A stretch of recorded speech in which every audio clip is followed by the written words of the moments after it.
Studios. You're listening to Addressing Gettysburg.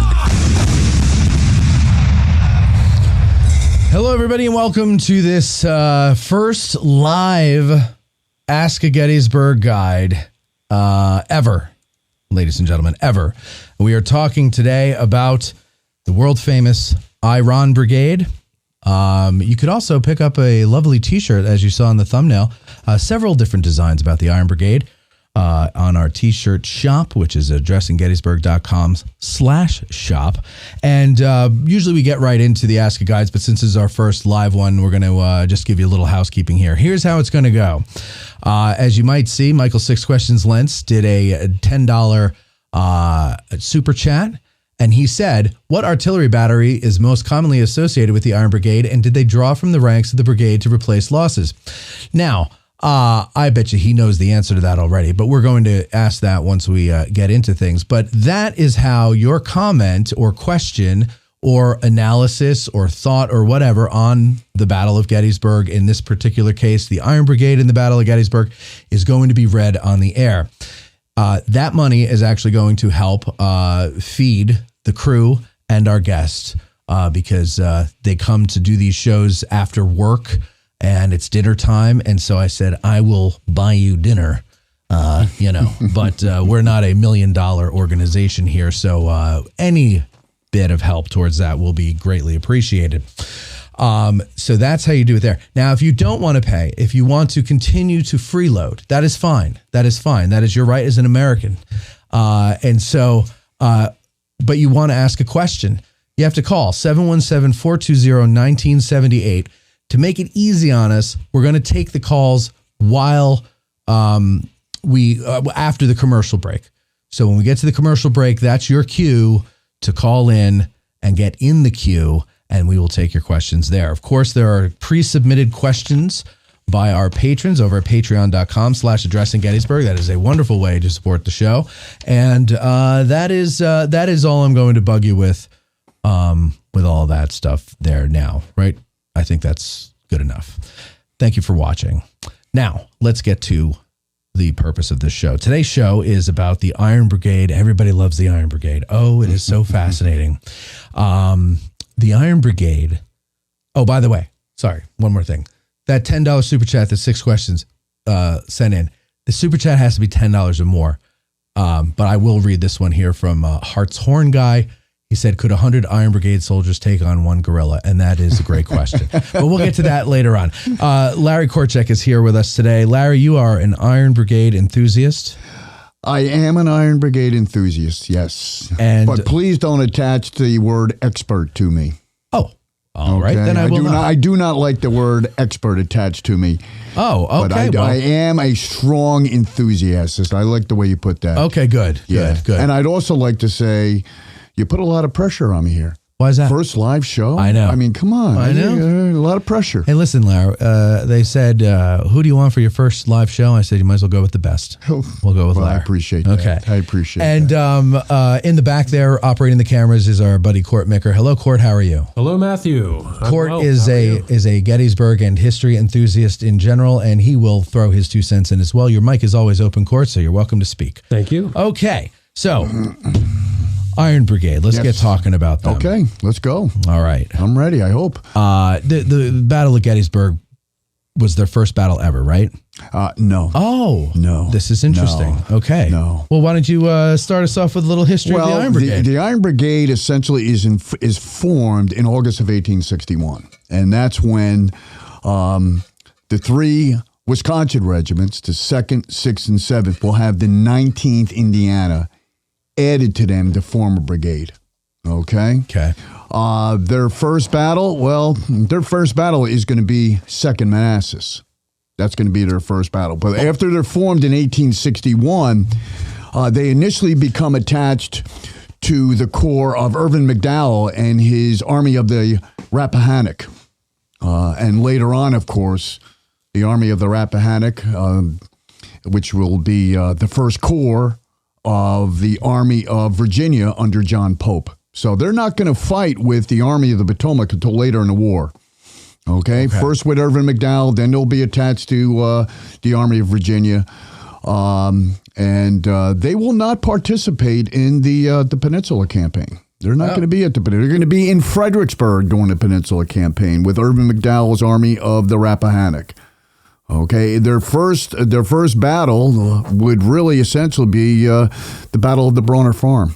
Okay, just prior to the Battle of Second Manassas in August of 1862. It's quite a trial by fire. Yeah, Second absolutely. Manassas, right? Yeah, well, the Bronner Farm in particular. I mean, at one time, the Iron Brigade, along with the division of Rufus King, is marching down the Warrenton Road, and they're going to be brought under fire by the division of Stonewall Jackson. And they're going to stand toe-to-toe for a better part of quite some time, toe-to-toe with the division of Stonewall Jackson. That's some welcoming committee. Yes, it is. Yes, Right? it is. Yes, it is. And they will suffer very heavy losses, but they will account for themselves quite well at the Battle of the Bronner Farm. And then, of course, soon thereafter is going to be the Battle of Second Manassas. Now, you said at this point, there are the 3 Wisconsin regiments and the 19th. And the 19th Indiana. Okay, so it's a 4-regiment brigade at this point. Right. Okay. And what's interesting, note, is that at one point, there was thoughts of adding the 5th Wisconsin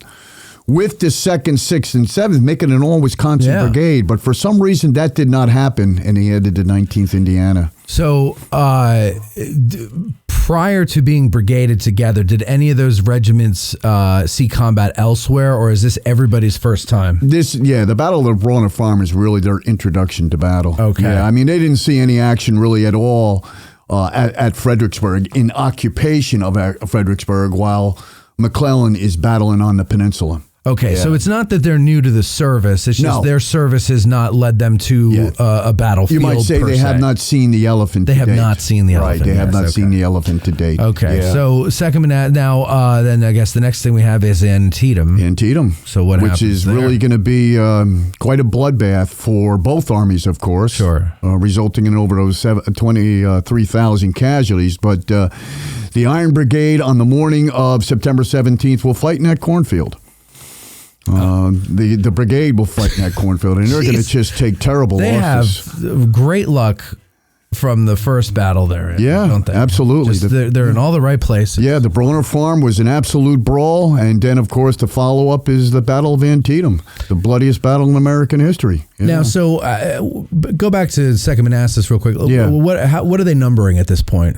Probably a brigade of less than 2,000. Probably what their ranks are about now, 1,800 and so forth. Yeah. And so the losses that they have had up to that point have been disease like everybody else? Mostly disease, of course, yeah. Okay, so then Antietam, cornfield. Yeah, go ahead. How many men did they lose at South Mountain before they took the hits in the cornfield? Yeah, I don't know what the exact figures are. South Mountain prior to Antietam? Yeah. They took fairly substantial losses. Of course, they're going to charge up the mountain, up South Mountain. And, of course, who's going to be watching them at one point is General George McClellan himself. Mm-hmm. And he would turn to one of his officers and say, "Who are these men? They must be made of iron." That's how it happened. And that's where they received their moniker, at the Battle of South Mountain. Okay. But they did take significant losses at the Battle of South Mountain, definitely. And then, of course, the next 2 days later, they're at the Battle of Antietam and the bloodbath of Antietam.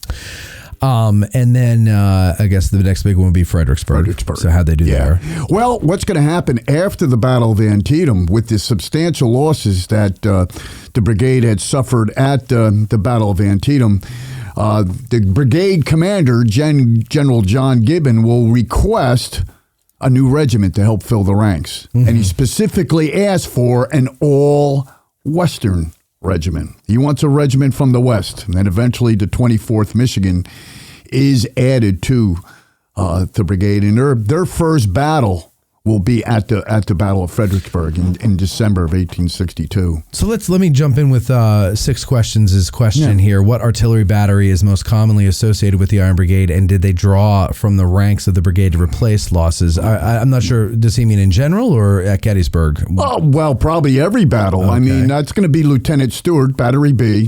They are associated with the Iron Brigade.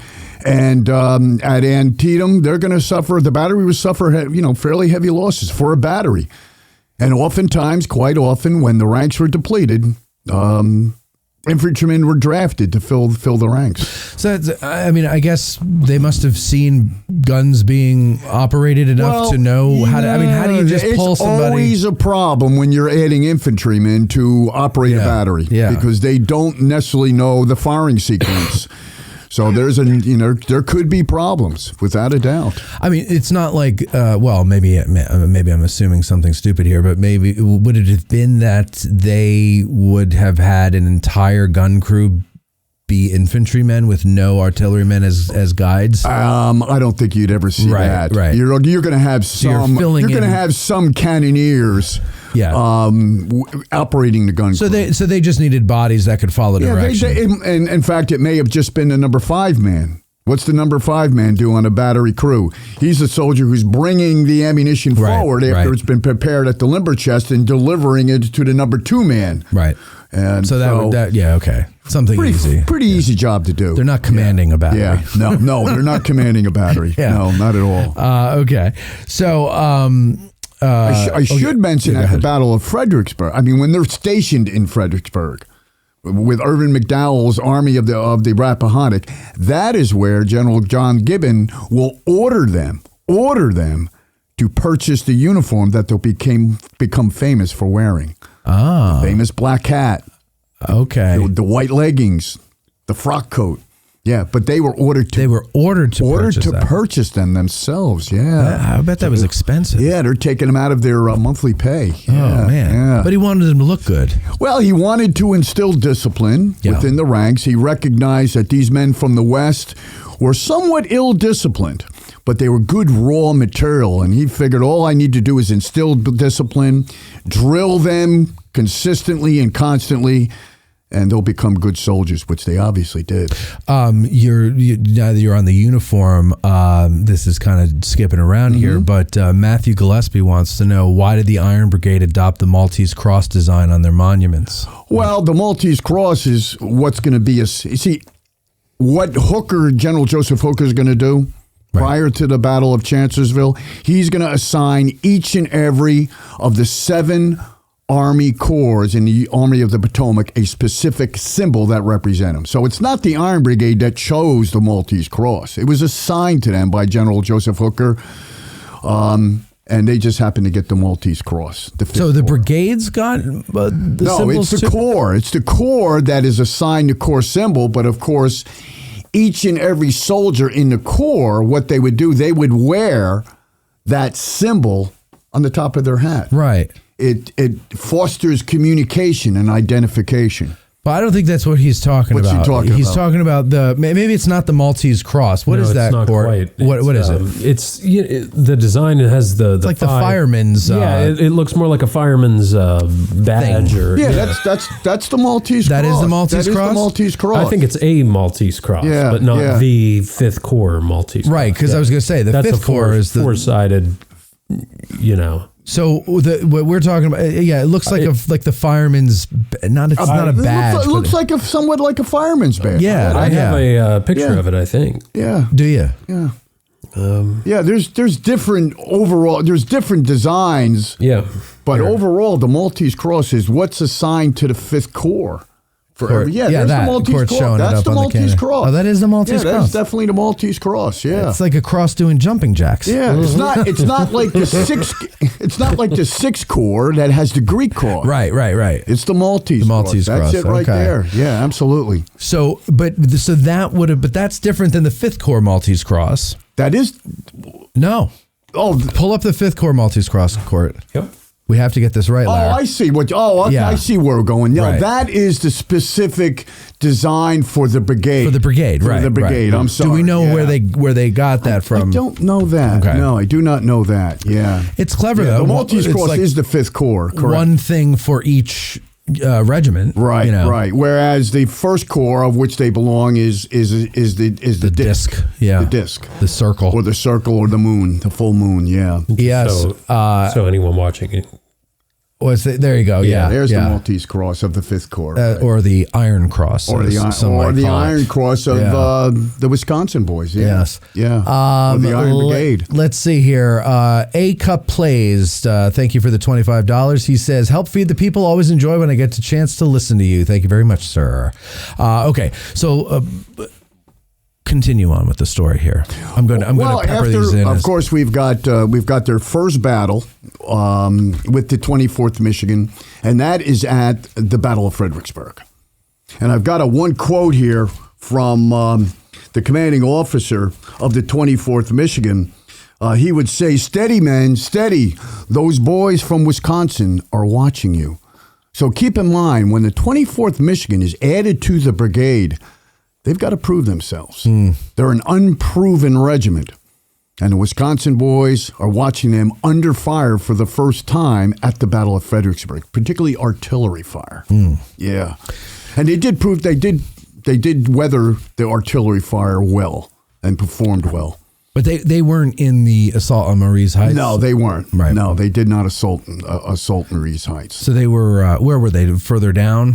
To the left? Yeah, they were actually, for the better part, they were held in reserve. Okay. They didn't see extensive action. Right. Fighting against the Confederate infantry, of course. So they lucked out on that one. They're just going to be subjected to the artillery fire. Yeah. That's all. Yeah, that's all. Just the artillery. That's all. Okay, so then during so what corps are they in at Fredericksburg? In 1862, are they in the same corps?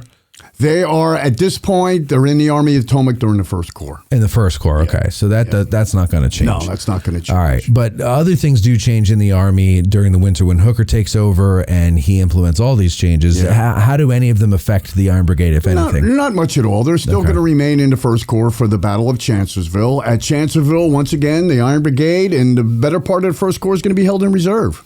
General John Reynolds is not going to see much action with his corps. So they don't not take near the heavy losses that they did at Antietam and eventually at Gettysburg, of course. So you mentioned Gibbon was their commander. Right. Then, so is it Gibbon and then Meredith, or is there someone in between? Yeah, it's going to be General John Gibbon. He'll be their commander at Antietam and moving forward. But eventually at Fredericksburg, he moves up to division command. All right. And who takes command of the brigade is General Solomon Meredith. Okay. The one-time commander of the 19th Indiana. Ah, okay. Now, General John Gibbon was adamantly opposed to Meredith taking command of the brigade. Oh, why is that? Well, believe it or not, at the Battle of Fredericksburg, Meredith was actually arrested at one point for misbehavior under fire. He was arrested at one point. Now, the thing with Solomon Meredith, he has no military education. He's not a West Point graduate. He's a newspaper man. He's a politician. And he has a very strong relationship with Governor Morton of Indiana. So there's some political intrigue that's going to get him to command the brigade. But General Gibbon is not happy. Who was his choice? He wanted General Lysander Cutler. Oh, really? Yeah, because at one point Cutler did command the brigade before Gibbon took over. He commanded the brigade for just a little while as a colonel. And as a colonel. But what was his regiment? He came from the 6th Wisconsin. Okay. He was the colonel of the. He was the colonel of the 6th Wisconsin. All right, so he had temporary command of the brigade. Temporary command. He performed well. He's a solid officer. Right. Okay. But he gets his own brigade. He gets his own. Well, when Meredith is given the brigade command of the Iron Brigade, he's given the brigade of those Pennsylvania and New York boys. Now, when was that? I don't know if you said that or not. Let's see. That's probably going to be. I'm trying to think if it was after or before Chancellorsville. Well, it had to be before Chancellorsville. Okay, easily, yeah, because Meredith is in command. Meredith is command of at Chancellorsville. Yeah. All right, so Chancellorsville, they kind of sit it out. They're in reserve. Yeah, right, they don't see a lot of action. No. But then the big show, Gettysburg. Right. Gettysburg, absolutely, the one that we love the most. Yeah. And so get us to Gettysburg here. Well, on the morning of July 1st, the Iron Brigade is in bivouac about 6 miles south of Gettysburg, along Marsh Creek. You can go and see the location today. Do we know where it is? Yeah, we have the modern bridge that crosses Marsh Creek about 6 miles south of Gettysburg. And there's on the Emmitsburg Road? On the Emmitsburg Road. Oh, I know exactly where it is. Right below the barn resort. Right. You got the bridge that crosses. You got all that flat ground. Yeah. To the north and south side. That's where the Iron Brigade is going to be in position. Okay. Right in there. They'll be in bivouac there. All right, so that's where they are when they wake up. That's where they are. And then about 8 a.m., General John Reynolds wants to get General Wadsworth's division on the march to Gettysburg. Now, initially, the Iron Brigade was to have led the march north. You know how they rotate brigades, so one brigade's not always eating the dust of the other brigades. One day in front, one day to the rear. Well, the Iron Brigade was originally supposed to lead the division march north, but Gerald Meredith was late in getting his men ready. Right. And General Lysander Cutler was always on time, always had his men to move. And Reynolds, sensing the need to get his men on the march, that's when Cutler's brigade will take the lead, and they'll lead the brigade to Gettysburg with the Iron Brigade trailing behind. Yeah, wasn't Wadsworth waiting for the Iron Brigade to get ready? Oh, absolutely. And Reynolds came along and said, "No time for that. No time for that. Get moving." Yeah. Got to. In the haste, they got to get going. So so that is why then the brigades came on the field in the order they did. Yeah. And so it was supposed to be. Probably that Meredith would have been north and just slightly south of the railroad cut. If they had gone to Gettysburg as originally planned, the Iron Brigade might very possibly have fought on the north side of the Chambersburg Pike against General Joe Davis's very large Confederate brigade, whereas Cutler's brigade, much smaller than the Iron Brigade, would have been fighting on the south side. Might have been a very different turn of events. Right. It could have been totally different there. It's almost like the Iron Brigade was meant to be in those woods. It might be. Yeah. This might be. Well, we're giving it away too soon. Yeah. So go ahead. So they're marching up the Emmitsburg Road, and initially these men, it was a leisurely march. They didn't think there was any battle looming. But as they got closer and closer, what did they begin to hear? They begin to hear the artillery, rattle of musketry, the deep boom of artillery, and they know that General John Buford's men are engaged in battle. Yeah. So it probably just hastened their step a little bit. And I've got one account here. As they approach Gettysburg, Lieutenant Colonel Rufus Dawes of the 6th Wisconsin, he would have the band play "The Campbells Are Coming." Okay, very famous song of the Klan. Okay.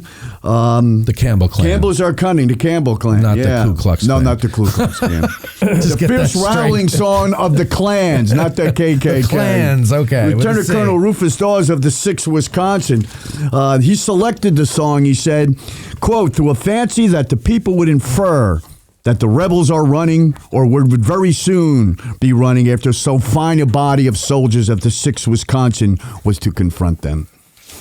So they're marching to the field of battle, okay? But what's interesting is 6th Wisconsin is the last in the brigade line, last regiment in the brigade line.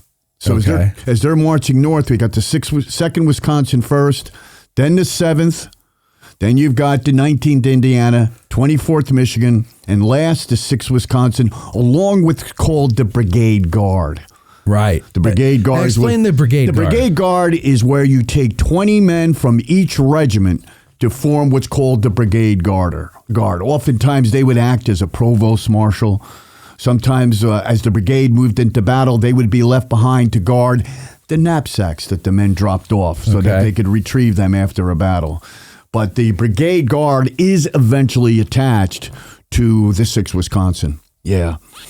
So the 6th Wisconsin then gets an extra 100 men in their ranks when they go into battle. Right. Okay. Right. So, all right. So they come up online and wherever. Go ahead. So what they're going to do, they're going to reach the Godory Farm on the Emmitsburg Road. And who's there waiting for them? General John Reynolds. Mm-hmm. Now, he wants to get the Iron Brigade to go cross country to the field of battle. He doesn't want him He doesn't want to have them march through town. It'll take too much time. So he's going to have the fence rails, the fences take down along the Emmitsburg Road so they can head to the northwest, crossing towards the McMillan Farm and eventually reaching the Lutheran Theological Seminary. Once they reach the seminary, they'll proceed north along Seminary Ridge, and from there, they're going to move into battle. Real quick here, JD wants to know, can you speak to any key leadership decisions that were made by King, Gibbon, and Meredith that contributed to the esprit de corps of the Iron Brigade? Well, I think if you talk about the esprit de corps, about the discipline of the Iron Brigade, you have to refer to John Gibbon. I mean, he's the officer that would instill that pride within the brigade. He's the officer that would insist that they wear those uniforms of the U.S. regulars to help instill that pride and discipline within the brigade. He made the Iron Brigade what they are, without a doubt. All right. One of the funniest stories I can recall is the men of the Iron Brigade hated the white leggings. They were a real pain to put on. Yeah, they look uncomfortable. They are. I mean, I can imagine when the reveille, is sounded first thing in the morning. You got to take time to put those leggings on. Oh my God! I mean, I have those things. Yeah, I hate like putting them on. one buckle at a time? It's not buckles. It's strings. Laces. Oh, they're strings. Laces. Yeah, that you lace through holes. Yeah, they're what laces. A pain in the ass. Pretty much rawhide. Yeah. It's a rawhide. So apparently one morning, General John Gibbon awoke, and one of his favorite practices was always to go to see his horse. Well, as he visited his horse, he would look down and see the horse had 2 pairs of leggings on each hoof. Yeah. So the men of the Iron Brigade overnight had dressed his horse in leggings. Oh, that's funny. Yeah, and I think the old West Point graduate and veteran of the Army of the Potomac got quite a glass at that, to say the least. How about Peter Zach would like to know, can you tell what rifles were issued to the regiments of the Iron Brigade? Any variation that influenced their placement? That's a good question. I was going to get to that later. There's an excellent book called Small Arms at Gettysburg, and it's written by Joe Bilby. And he gives an account of every single regiment and what arms they carried into battle at the Battle of Gettysburg. As with most of the brigades, they had mixed rifled muskets. Okay, but a lot of them were the Austrian Lorenz that they carried into battle. I was at, not last November, but the one before, Hessler and Eric Lindblad, their podcast, they did a shoot down at the North-South Skirmish Association. And so I went, and it was a lot of fun. Yeah. But I could not miss when I was shooting the Lorenz. Everything else I was missing. Really? Well, not everything. Okay. But I mean, if I did 5 shots out of any other gun, I'd miss 2 of them. But with the Lorenz, I hit everything. I loved it. I mean, there are actually mixed reviews on the Lorenz. Yeah. Some soldiers hated them. Some soldiers loved them. I thought it was lovely. No different than any of the rifled muskets they carry. You know, that's the thing. I was looking because we're doing a show with Phil Spaulding about the musket soon, and so I've been kind of looking into it in the books that I have. And I look at them and I go, what the hell's the difference? They all look the same, right? And they all basically do the same thing. I mean, a British Enfield 5.77 caliber, it's basically the same as the 58 caliber. Yeah, you can almost use the ammunition interchangeably. Right. But there's not much of a major difference. I mean, at all times, regiments were issued malfunctioning weapons, whether they were Springfields or Enfields or Lorenz. Just for the fun of it. Yeah, just for that. And the Lorenz was technically it was intended to be or experimented on to be the first smokeless rifle. Smokeless powder rifle. Yeah. There was, wasn't there like an experimental air gun back then? Yes. In fact, there are some accounts that an air gun was used on Cope's Hill. That's where I heard it. Yeah. By I believe by Union troops. Just one? I don't know how many. I don't know if a company was armed with them or. I think it was a company of the 5th Ohio. Yeah, 5th Ohio. Definitely wasn't the full regiment, but it was probably a company. Yeah. I wonder how that did. I don't know. Well, I don't think they were too popular because it wasn't widespread throughout the Army afterwards, that I'm aware of. Yeah, no, I hear you. Yeah, you're right. And then, of course, you had some of the brigades armed with the buck and ball, the smoothbore. Sure. I mean, the Irish Brigade Yep. Buck and Ball. Was it 12th New Jersey? 12th New Jersey. Buck and Ball. And they loved the weapon. It was the one by the, was it 93rd? No, not 93rd PA. Down by the Pennsylvania Memorial. They have it on their monument. Oh, that's the, is that, yeah. 6 questions. Is that the 88th? No. 90th. 90th. I think there's a 9 in there somewhere. Because they got the Buck and Ball on the side. On the side. Yeah, the Buck and Ball on the side.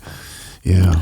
Okay, so let's get back to the Gettysburg story here. So what's going to happen is the Iron Brigade reaches Seminary Ridge. Immediately, they're going to deploy for battle.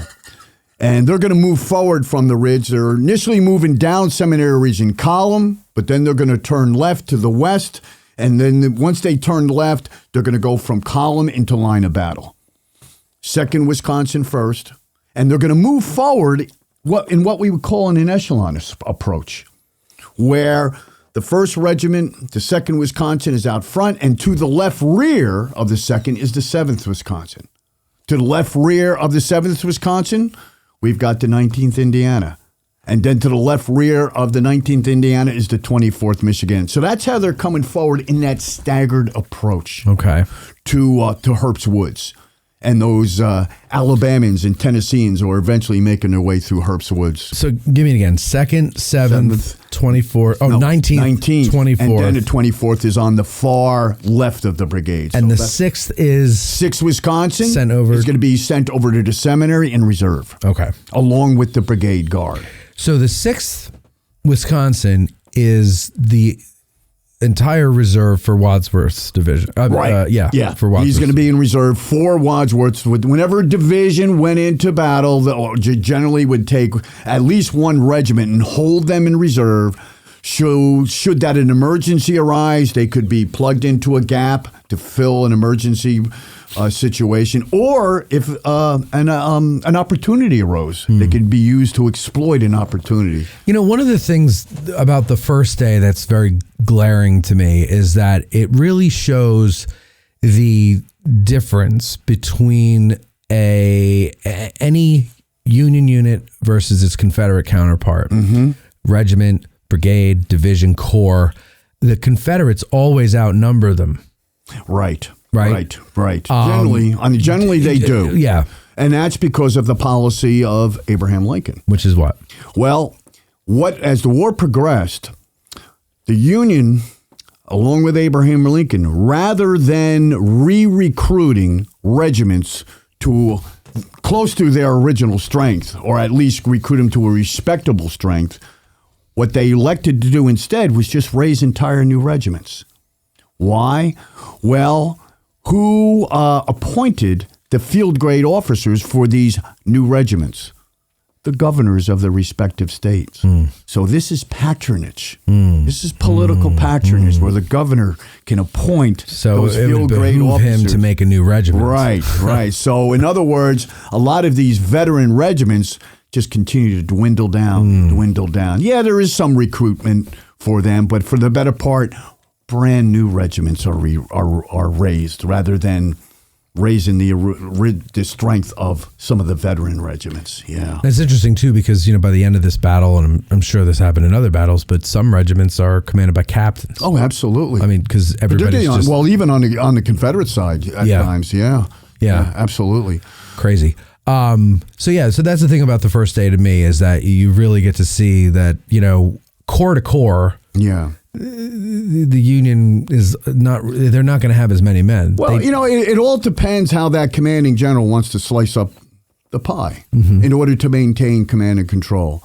The Union has 7 corps of infantry. Confederates just 3 corps. Right, but they're big. Union corps are between 10 and 12,000, 13,000, whereas the Confederate corps are over 20,000 each. So do you think, though, that the Union way of organization made it more fleet of foot? I think both Army commanders are going to search for that right combination. Yeah. Remember, shortly after, in 64, when we move into 1864, what does General Meade do? He reorganizes the Army of Potomac. Okay, he's already lost the 12th and 11th Corps sent south. and he decides to disband the 1st Corps and the 3rd Corps, who had taken very heavy losses at Gettysburg, and those men are absorbed into other corps. So he goes to a 3-corps structure from a 7-corps structure. Whereas Lee does the opposite. Remember, he had 2 corps. Right. And he felt they had 2 corps and close to 30,000 men apiece were too much for one corps commander. He goes from 2 corps to 3 corps. So it's that commanding general searching for that right combination to maintain command and control. And does he add one later? Who's that? Lee. Isn't there a 4th Corps later, or am I confusing that with something else? I'm not sure of. I'm not aware of a 4th Corps. It's not important because we're talking about Gettysburg. Of course, later in the war, you've got so many changes within the Army of Northern Virginia. Yeah, as the Confederate Army begins to dwindle away and being bled to death by the Union forces. Right. So, I was reading last night in Battles and Leaders, and I was reading Hunt's account. Funny, I had someone on the battlefield today talking about Henry. Oh, really? Yeah. Well, and he was saying that it seemed to me that from what he was saying there is that he thought that the Army should have been 4 Corps. He didn't think the 7 Corps thing was smart, and he said it was kind of. The problem is you got 7 different corps commanders reporting to the commanding general. It's too much. It's too much. It's too much. That's why Meade consolidates it to eventually 3 corps: the 2nd, the 5th, and the 6th. I could see advantages to both. Yeah. The Confederate and the Union ways of doing it. But whatever. Okay, so back to Gettysburg. Yeah. So the fighting goes. So the Iron Brigade comes in. They're on the field. They're approaching Herbst Woods in that an echelon approach. Okay, and as they begin to move into the woodlot, they're going to battle that brigade of Tennesseans and Alabamans under the command of General James Archer. Now, Archer is focusing on Gamble's men, right? He's not even, they're not even aware that the Iron Brigade, they're kind of flanking. Go ahead, you explain one of the reasons why the Iron Brigade is sent into the Herbst Woods is to cover the left flank of Cutler's Brigade. 2 regiments of which are deployed in and around the McPherson Varn buildings. That's the 84th they had gone to relieve and the Gamble. 95th New York. So Reynolds is wanting to get them into the woods in order to protect the left flank of Cutler's Brigade. Okay, so they're entering the woodlot. The Tennesseans and Alabamans are chasing back those troopers from John Buford's division. Okay, Gamble's boys. Okay, and of course, as the Tennesseans and Alabamans come through the woodlot, and they eventually do encounter the 2nd Wisconsin and the 7th Wisconsin, they're going to very quickly realize those are not militia. In fact, at one point, a Tennessean would shout, "Boys, tain't militia. That's those black hat devils. That's the Army of the Potomac." Yeah. They fought against the Iron Brigade in the past. Remember, Second Bull Run, Antietam, Fredericksburg, Chancellorsville. So they know now they're up against the Army of the Potomac. So it's the 2nd Wisconsin that enters the woodlot first. So now, is it at this point where Reynolds gets schwacked? Reynolds is directing the 2nd Wisconsin into the woodlot. He's right up front with the men. Not supposed to be. Well, as a commanding general, perhaps not. But General Reynolds was always up front with his men. He led from the front. Okay, so he's up front with the 2nd Wisconsin. Exactly how far behind him he is when the 2nd Wisconsin enters the woodlot is open for speculation. But as they enter the woodlot, he would shout, "Forward, men, forward. For God's sakes, forward. Drive those men from the woods." And then that's when the volley rings out. And, of course, what had Reynolds done, he turned in his saddle looking to the rear. He's looking for the 7th Wisconsin coming forward in that an echelon approach, and he struck in the back of the head, and he's dead before he hits the ground. Would have been in the face if he didn't turn. Yeah, right? yeah. So I guess he's lucky. Yeah. All right, so Reynolds is down. Right. Now, Doubleday is going to assume command. Right. But where's Doubleday at this point? Well, he's on the field of battle. Okay. Because he had actually preceded his division to the field of battle and unfortunately didn't really have a lot of time to consult with Reynolds. Because Reynolds, with his death, he did not express what his commander's intent was. Just exactly what he was aiming to do on the morning of July 1st with the Iron Brigade and the Union infantry. Right. So all Doubleday knows is that General Reynolds wanted the Iron Brigade to attack through this woodlot as a bastion against any future Confederate approaches. Yeah, drive those men from the woods. And okay, so Doubleday comes on, but I guess until he is effectively in command, it's kind of Meredith and Cutler are kind of doing what they can, right? Yeah. So of course, the fight on the north side of the Chambersburg Pike is different, very different what takes place on the south side. Yeah. So okay, let me see if I get this right. I picture an S. So the Cutler goes up, the Confederate Davis's brigade kind of pushes in his flank, bending it back, and then the line comes down, and Archer is going into the left of Cutler and what's left of Gamble. He's on the right of Cutler. He's on the right. Yeah. But it's Cutler's left, Archer, right? Yeah. Yeah. Right. Okay. So then the Iron Brigade comes in. And they push Archer back. They push him back. They flank him. It's a tale of outflanking maneuvers. Yes. Because eventually, Cutler's brigade is completely outflanked on their right by the 55th North Carolina, which leads to the collapse of the brigade and being driven back towards the town of Gettysburg, whereas the Iron Brigade, they are going to completely outflank Archer's brigade on their right with the 24th Michigan. Okay. Yeah. So, and then, well, then what happens? So they get in there, they start fighting. Archer's brigade, what do you call it?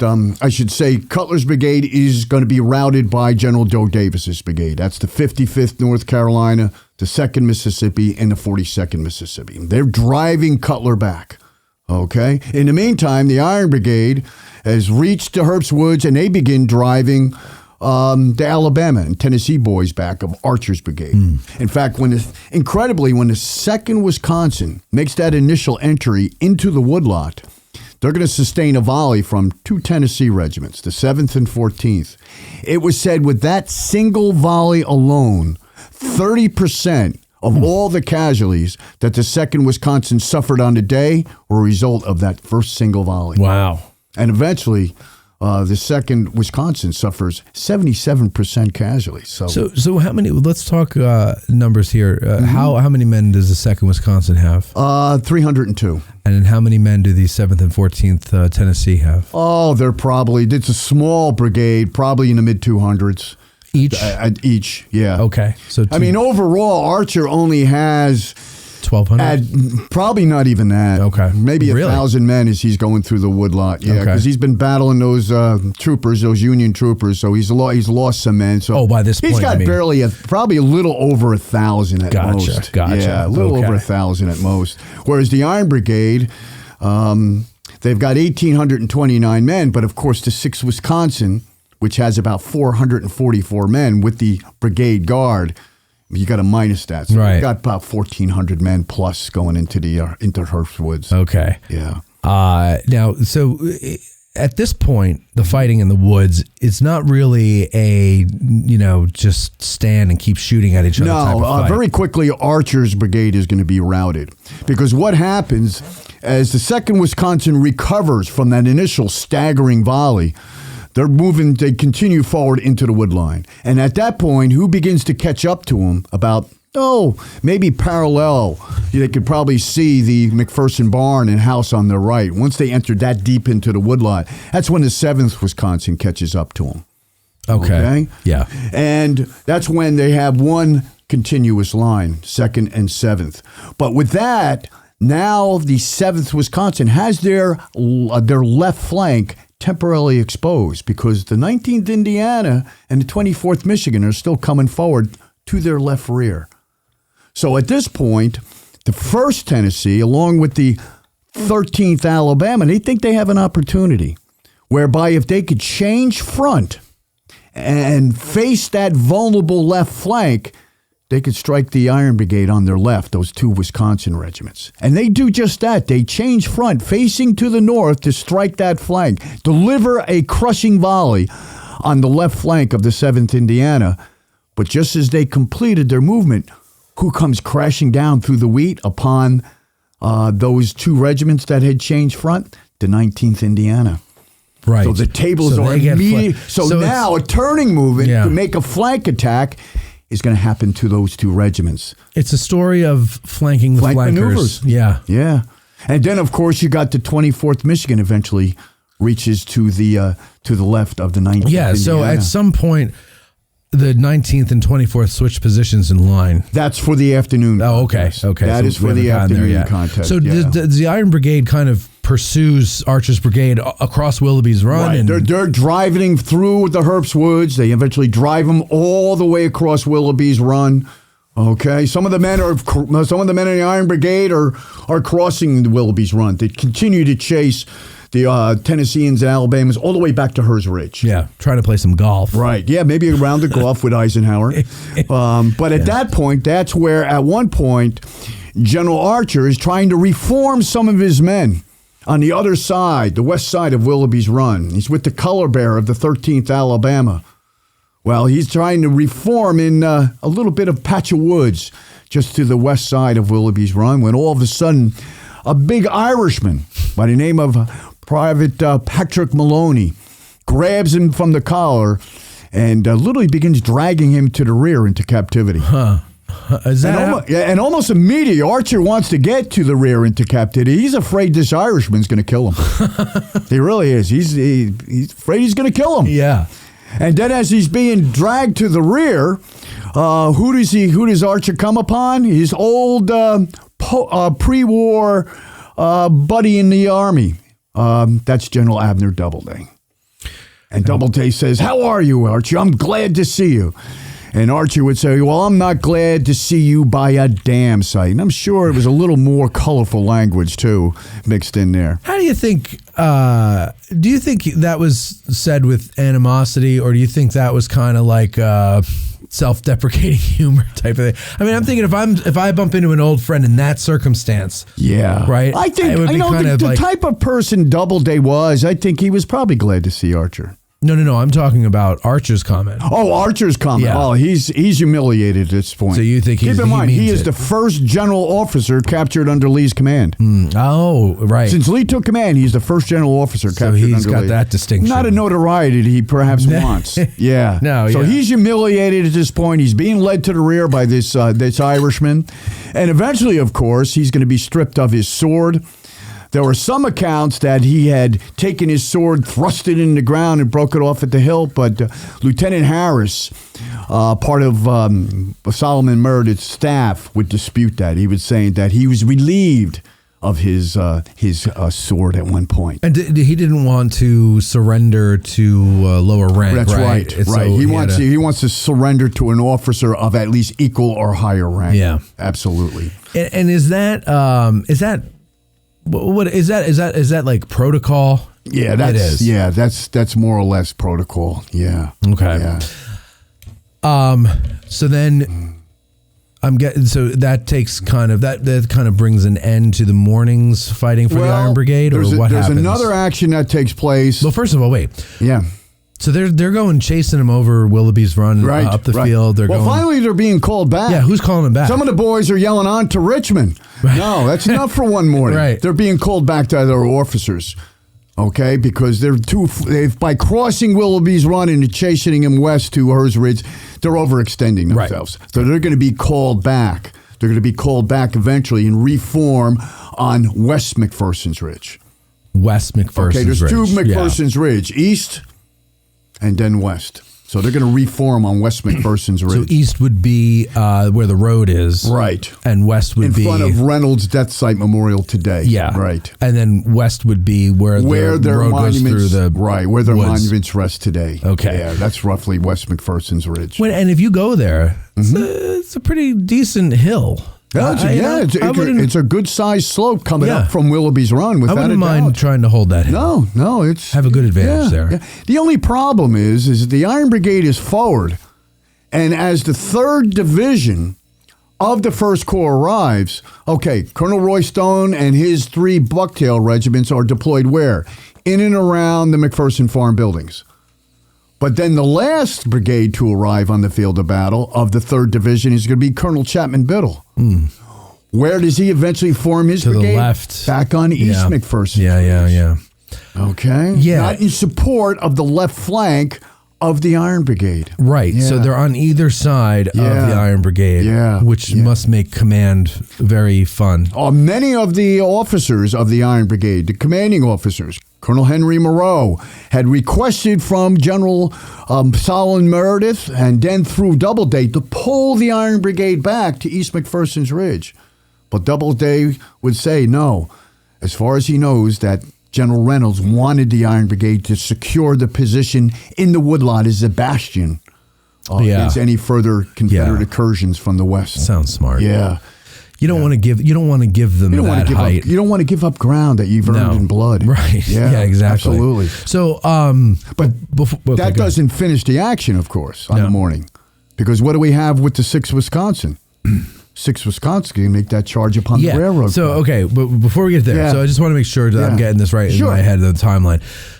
Stone and Biddle arrive in the morning. Late morning. Right. While things are still happening. Pretty much after Archer's brigade has been routed. Okay. Yeah. So they're just filing in and taking positions to the right and left of the Iron Brigade. Okay. Yeah. Now, 6th Wisconsin. 6th Wisconsin. So let's go back. They're left at the seminary. Right. And they're the division's reserve. Right. I just think that's so paltry for a division to have one regiment. What if you need two? 344 men plus 100 men from the brigade guard don't form much of a reserve, but nonetheless, that was standard practice. Okay. Keep in mind, later on, after the 6th Wisconsin makes their attack upon the railroad cut, and when Colonel Chapman Biddle arrives, what does he do? He places the 151st in reserve. Yeah. At the seminary. So was it Doubleday that put them in reserve, or was it Meredith? It's going to be Doubleday. It's Doubleday. Okay. Yeah, Doubleday. All right. So now they're in reserve at the seminary. So in his area, the seminary building, right. And what happens that pulls them out of reserve? Well, what happens is the rout of Cutler's Brigade on the north side of the Chambersburg Pike. Okay, they're being driven back. First is going to be the 76th New York, completely outflanked on the right by the 55th North Carolina. They're going to give way first. Then it's going to be the 56th Pennsylvania. They're going to have to give way to the left of the 76th New York. And last is going to be the 147th New York. Now, the 147th is in a very awkward position. They're forward of their two sister regiments. They're about 100 yards or more forward. They're towards West McPherson's Ridge, where the other two regiments are essentially on East McPherson's Ridge. Okay. So they're out there by themselves, and they're going to be last to be given the order to pull back. Unfortunately, the staff officer, after having delivered the order, Colonel Hoffman of the 147th will go to deliver the order, takes a round through the throat, and his horse bolts to the rear. So he's never able to deliver the order.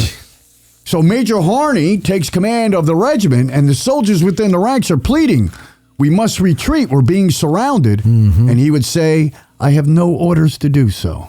No orders." So they're just going to stay out there singly and alone. And eventually, the 42nd will strike them on their front. The 2nd Mississippi and the 55th will make around their right flank. In fact, at one point, the 147th refuses their right flank facing north to counter that flanking maneuver, but they're being virtually surrounded. And they're so small compared to any one of these other regiments. Yeah. And you got 3 of them bearing down on you. And then eventually, what happens is Major Harney sees Hall's battery, the main battery, pulling out. And he says, well, now is the time to get out. He was there to cover the right flank of Hall's battery. Right. Once they're giving way and they're pulling back towards town, he's done his job. So he gives a very unique order. The order was about face, run. That was the order. One of the more unique orders I've ever heard given on the field of battle. About face, get the hell out of here. And young. So now the 147th is pulling back. They take terrible losses with that short stand by themselves. But now Cutler's Brigade is being entirely driven off the field of battle, back towards Sheeds Woods. Well, guess what's arisen? The emergency.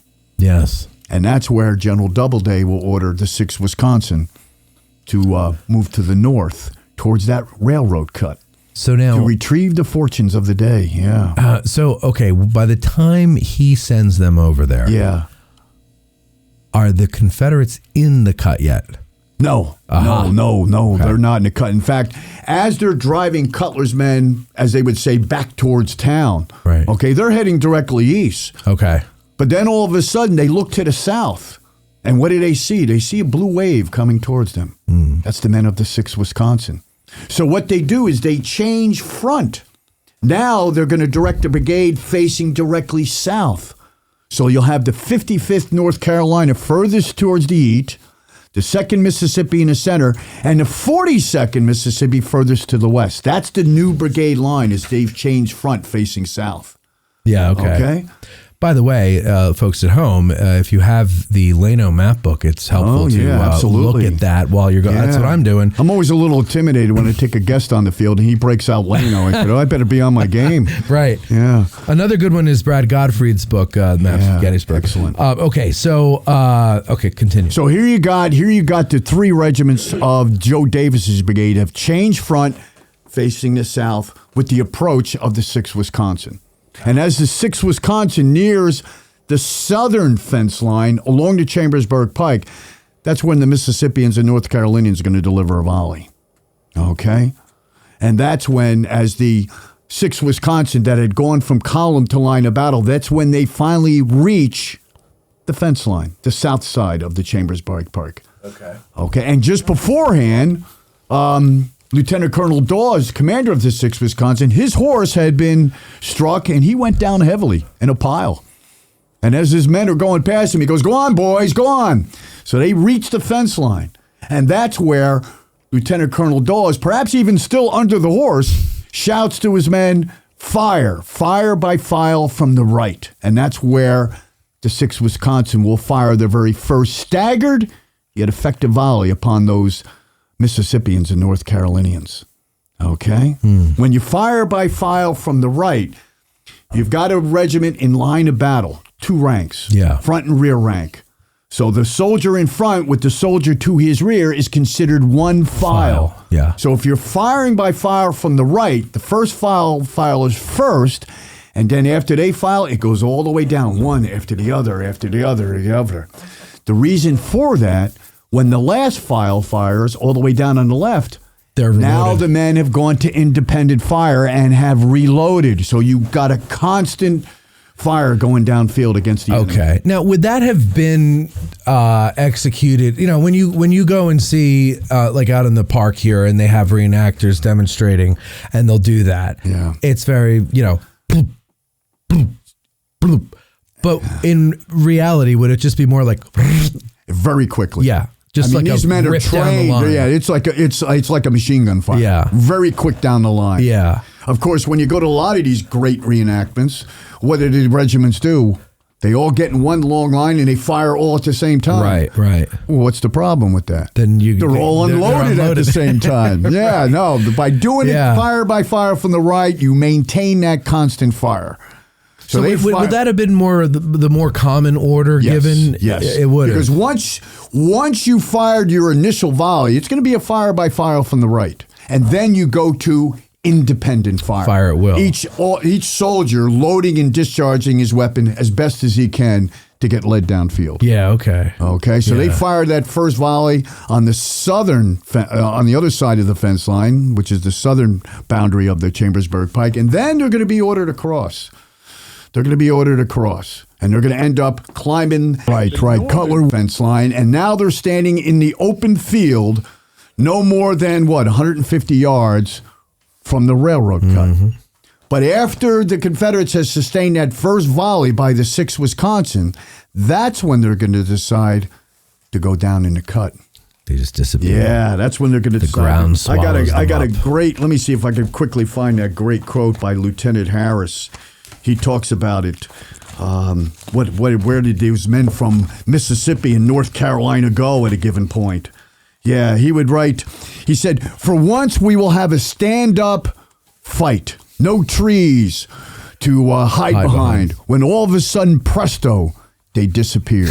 Where did they go? They went down in a car. Yeah. Now, whether or not Lieutenant Colonel Rufus Dawes or the men of 6th Wisconsin even recognized there was a railroad cut to their front? Perhaps not. Probably not. Because there was a tall field of grass, about probably 4 feet in height. And they hadn't built the bridge over it They yet. hadn't built the bridge. Well, So absolutely. We didn't there's nothing to know until they indicate, built the bridge. So they may not very well have known there was a cut there. And then all of a sudden, like Lieutenant Harris says, they disappeared.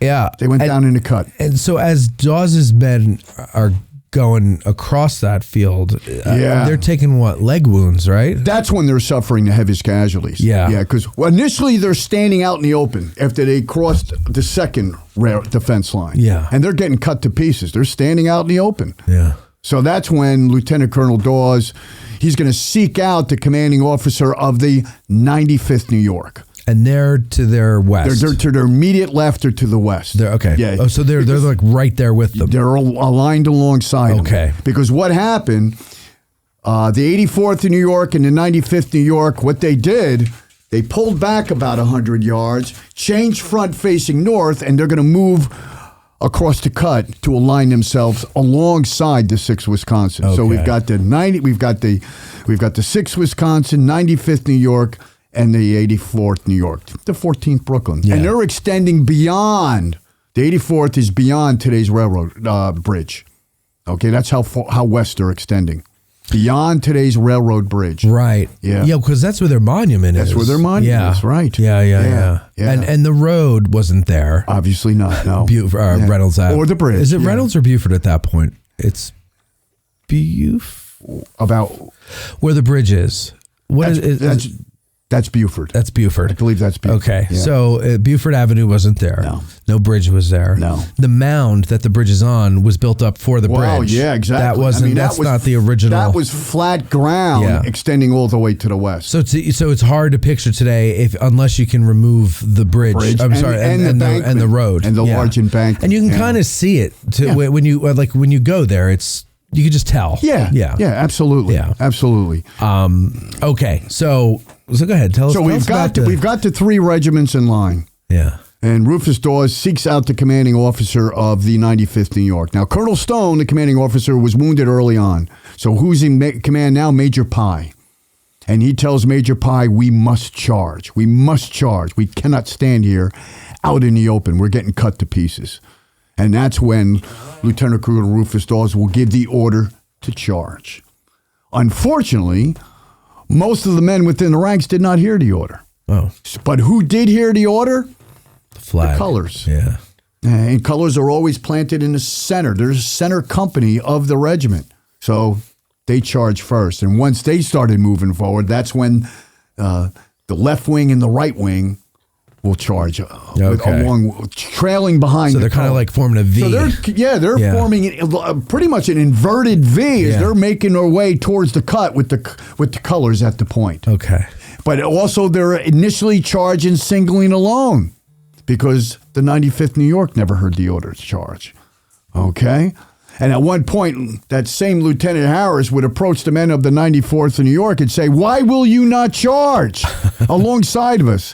So they're charging singly and alone at one point. So, so it's 3 regiments that are going towards the cut. It's not just the 6th, but we only think of the 6th for some reason. Yeah. Is it because Dawes left a better account? Well, actually, some of the initial accounts are going to be left by the commander of the 84th New York, and that's Colonel Fowler. Did he write a book? And in his report, he would say that he was the one who ordered the charge. Oh, yeah. And that he had sent a staff officer to Lieutenant Colonel Dawes informing him that he's going to order a charge. So there's going to be a little bit of a war of words after the war as to who takes the honor for ordering the charge. So then why are we certain that the 6th went first? All accounts seem to indicate that. Okay. Yeah, all accounts indicate. No, and it's also the 6th Wisconsin, and what do you call it? Corporal Francis Waller that eventually captures the battle flag of the 2nd Wisconsin. Of the 2nd Mississippi. Second Mississippi. Yeah. I'm sorry, 2nd Mississippi. I'm getting my brigades mixed up. So okay. It's not necessarily that Fowler was trying to take credit for something he didn't do. It just could be the confusion of battle. He may have very well ordered a charge too. Right. Okay. I think both officers were probably thinking along the same lines. What else are you going to do? But they're several hundred yards to the west. Dawes can't hear them. Right. Okay. Right. And he said, I never received a staff officer from Colonel Fowler telling me he's going to order a charge. Yeah. Okay. But, I every time I hear or read, but especially when I hear guides telling these anecdotes about the battles and stuff like that, I try to really picture it, try to put myself there. Yeah. And what aggravates me is that we have very few Civil War movies that are of Private Ryan status, right? I can imagine World War II because they do World War II really well in movies, right? Yeah, all we need Steven Spielberg to direct a Civil War movie. We do. Or you can donate to dhpioneers.com, and eventually, if we get $100 million, I'll make it. But anyway, so the movies, we don't really have good. Glory's the best, right? But it's, in my opinion, it's still not Private Ryan level. No. Now, so what else do we have? We have reenactments, and they're too neat. Yeah. They're too by the book. They're too perfect. There's no chaos. There's it's very well organized. If you've ever fought in the ranks, which I have, it can get pretty crazy out there at times. I'm sure it can, but it's chaotic. But from the stands, it looks pretty neat, right? And it's so I have to imagine a real battle is not as absolutely not neat as a real battle is absolute chaos and horror and destruction and death. Absolutely, it's got to be a nightmare. Yeah. Okay, so while they're charging though, I think I did read somewhere that they were suffering a lot of leg wounds. That's where they're going to suffer the most wounds moving across that field to get to the cut. And it's going to be lower body, probably. Yeah, which has got to be like you're running as fast as you can, right? Breakneck speed, and then your legs are swept out from under you. So you think you've got a bullet wound in your leg. But if you just take a face plant, you might have a broken nose or split lip or something like that. So you're not just hurting where the bullets hit. Sure. A number of other injuries could occur. Yeah. Not fun. Not fun. Not easy. But that's where they're going to take the most casualties, crossing that field to get to the cut. Now, they get to the cut. Right. Tell us about that. Well, when they get to the cut, it was said it was a crash of bayonets and club muskets. It's going to be at times some heavy hand-to-hand combat between the two forces. Of course, who's on the southern side of the cut, out of the cut, on the southern edge of the cut? That's going to be Corporal Murphy, W.B. Murphy of the 2nd Mississippi, waving the battle flag of the 2nd Mississippi. So immediately he draws attention. We've got all these Wisconsin boys making their way for that flag. And Murphy would write afterwards, there were a dozen men shot down like sheep in the mad dash for my flag. But eventually, who grabs him and his staff and the flag, it's going to be Corporal Francis Waller of the 6th Wisconsin. Yeah. Now, this is what I try to picture the fight in the railroad cut, because you go there today. Yeah. It's very high. Yeah. Yeah, right. It's very deep. Yeah, deep. That's really what I meant. It's deep, and I can understand. Hey, this looks good. Let's get in here. Yeah, but then it must be very quickly that they realized, oh shit.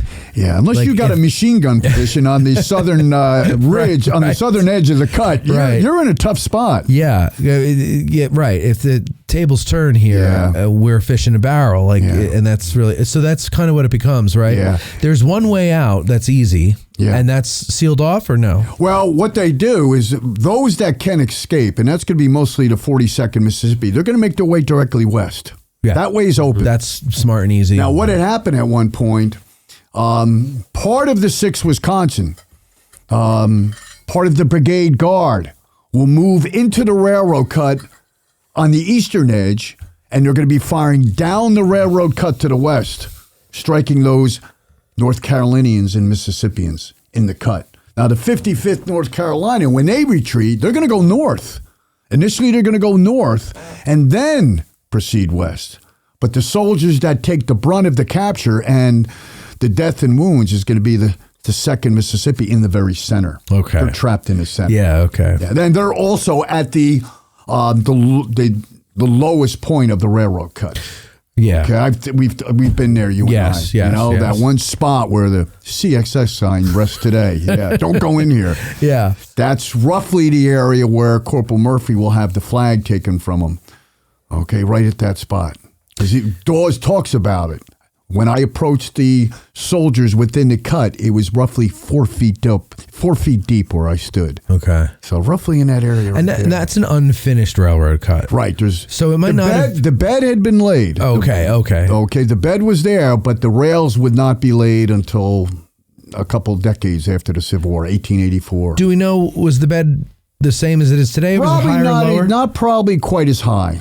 Okay, so it was a little perhaps lower. not quite as high. So it would have been deeper then. Might have been a little deeper. Oh, wow. Yeah. Now, how in God's name the Confederate soldiers, particularly those men from the 42nd Mississippi, how did they fire upon? They had to be standing on each other's shoulders and handing rifles up. Or doing something. Yeah. Yeah. Because it's taller than a man. Yeah. And it's a sheer drop. It's a sheer cliff. Yeah. If you haven't been to the railroad cut, you need to go and see it.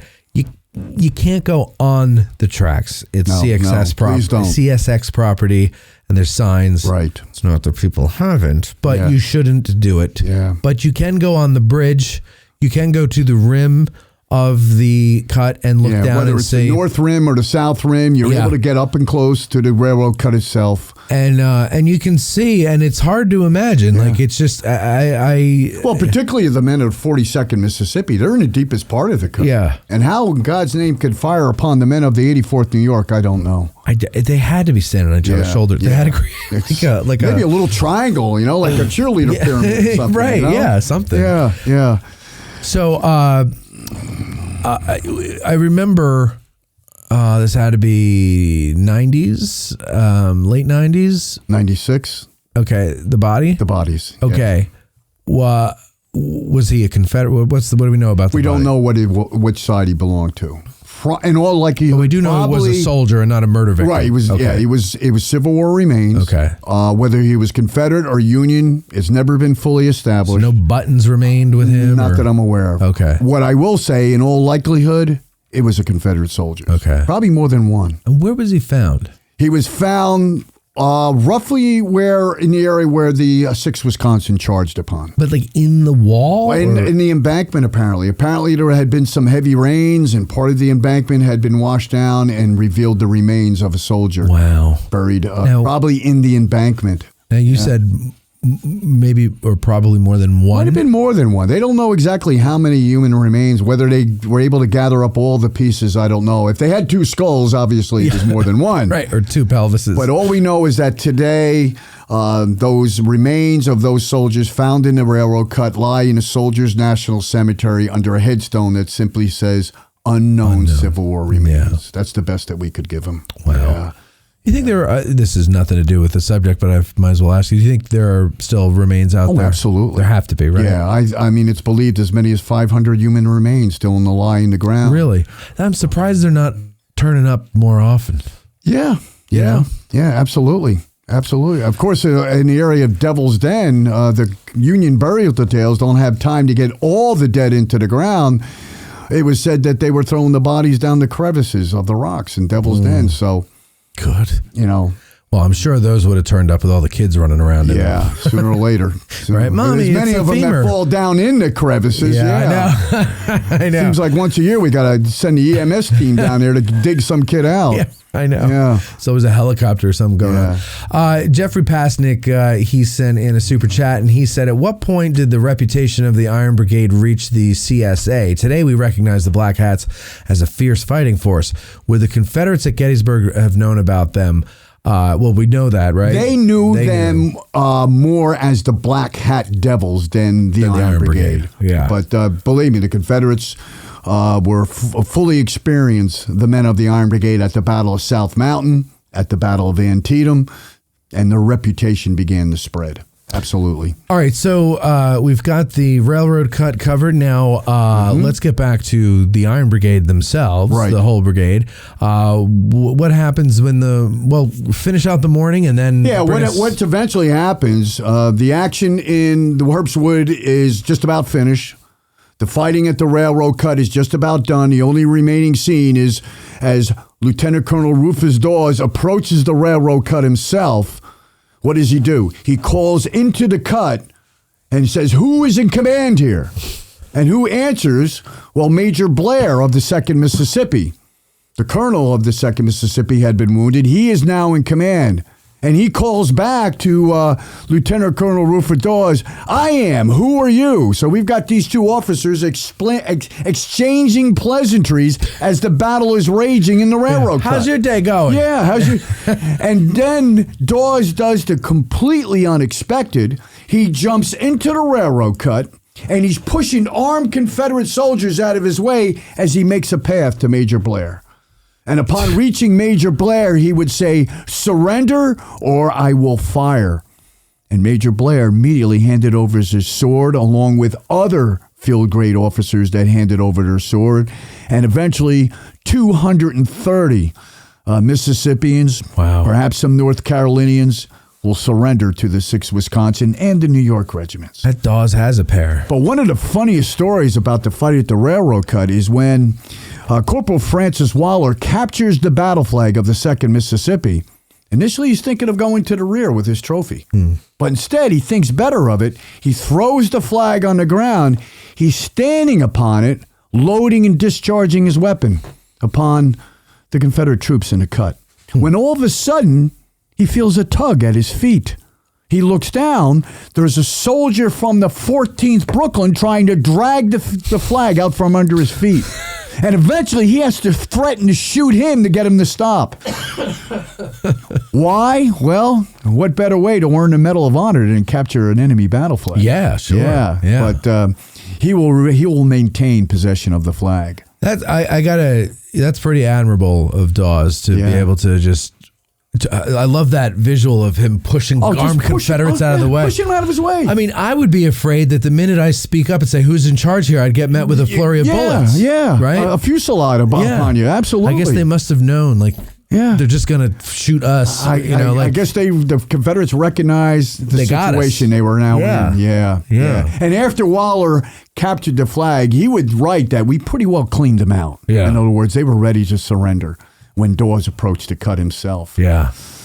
Rich Snyder says, thanks to Matt and Court and Larry for doing this. You're very welcome, Rich. Thank you for your support. Thank you, Rich. So that essentially ends the morning engagement. Okay, with the surrender of those Mississippians and North Carolinians in the cut. I know they didn't keep records this way, but in your estimation, or maybe someone has left a record of some, in their estimation, how many casualties have they taken so far? The 6th Wisconsin? No. The Iron Brigade. Iron Brigade. Well, on the day, they're going to lose 1,153 men. Out of 1,829. That's ridiculous. So that's a 63% casualty rate. How many on the morning phase? Not near as many than the afternoon phase. Yeah. The afternoon is going to be a bloodbath. Yeah, well, an absolute bloodbath. Let's get to the afternoon. Yeah. All right, so tell us. Well, after the morning engagement, and those men who are on to Richmond are going to be called back. Okay, they're going to form a new line on West McPherson's Ridge. Okay, but they're going to change the alignment a little bit.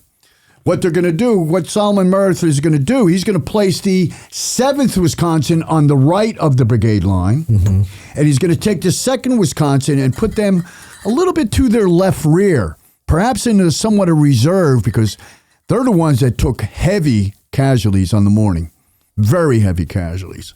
So we've got the 7th Wisconsin, 2nd Wisconsin. Now, what he does, he takes 24th Michigan, who had been on the far left, he places them in the center of the brigade line. And who's moved to the far left of the brigade? The 19th Indiana. So he's restructured his brigade line from the morning engagement. Why does he do this? Well, number one, the 2nd Wisconsin, as I said, had taken very heavy losses. So he's trying to anchor his right with a regiment that did not take near as many losses. Also, I think he moves the 24th Michigan to the center for two reasons. Number one, this is really their first serious combat. Right. Remember, they had been in reserve at Fredericksburg, hadn't seen much action at Chancellorsville. This is really their first major engagement in battle. They're still somewhat green troops. Although they have been accepted by the men of the Iron Brigade, they're still relatively green. So he's going to place them in the center, but what he's going to do, he's going to bookend them with two veteran regiments, the 2nd Wisconsin and the 19th Indiana. Okay. Hold them steady. Plus, he also takes the 24th Michigan, I think, because they're the largest regiment of the brigade. So have them in the center. Have them in the center. Yeah. Yeah. So that's going to be the alignment for the afternoon engagement. And what are they, like 500 something? Just about which the 24th? 24th, 496. 496. 496. That's which is big for a 19th Indiana, about 308. The 7th Wisconsin, I think they're about 350, somewhere in that neighborhood. Yeah, so these are pretty decent sized regiments. They're decent size. Yeah, they're decent sized regiments. The average size of a regiment at the Battle of Gettysburg, 350 men. Right. That's the average size. Right. So the 24th is big. Yeah, because they're the newest. Right. They're the newest regiment. And they're going to be facing an even bigger Confederate regiment. Yeah, they're going to face, first of all, they're going to face the largest brigade in General Robert E. Lee's army, and that's the brigade of General Pettigrew. About 2,500 men strong. Right. So the 26th North Carolina, which is in that brigade, is not. It's the largest regiment. Largest regiment in Lee's army, but it's not because that's what 800 men, 855, right around 800. Eric believes it might even be more. Eric Lindblake, he thinks they may be as high as 900. Yeah. Okay. Well, let's say 850 to 900. I've heard 800 and 890. Yeah. More times than once. Or 888 or some figures place them as high as almost 900. Yeah. So let's say 850 to 900. Mm-hmm. Okay. So there's still 1,100 men to account for if that regiment's or if that brigade is about 2,000 men strong. Yeah. So those other regiments have to be pretty sizable. Oh, they're all large. They're all very large regiments. Whether it's the 11th North Carolina, that'll be on the right of the 26th when they come forward. To their right, extending the line south towards the Fairfield Road, will be the 47th, then the 52nd. And their brigade line almost extends all the way to the Fairfield Road. Really? Which means they are going to completely outflank both the Iron Brigade on their left with the 19th Indiana, on their right with the 19th Indiana, on their left with the 19th Indiana, and then on the left of Colonel Chapman Biddle's brigade with the 121st Pennsylvania. That's huge. That's a lot of ground to cover. Absolutely. All you got to do is drive down Reynolds Avenue, and you can see the first monument you come upon is the 121st Pennsylvania. Right. But then, if you're looking east, look to the right, you can see the flank marker of the 121st. It doesn't come near to reaching the Fairfield Road. No. Whereas the 52nd is just short of the Fairfield Road. That's how far they extend. That's a big brigade, 2,500 men strong. Yeah. It's hard to. I've seen 2,500 people in one place. Mm-hmm. I've seen 60,000 people in one place.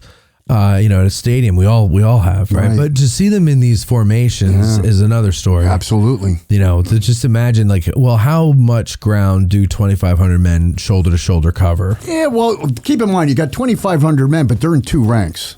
So cut that in half. Okay. But each soldier takes up about 2 to 2.5 feet in width.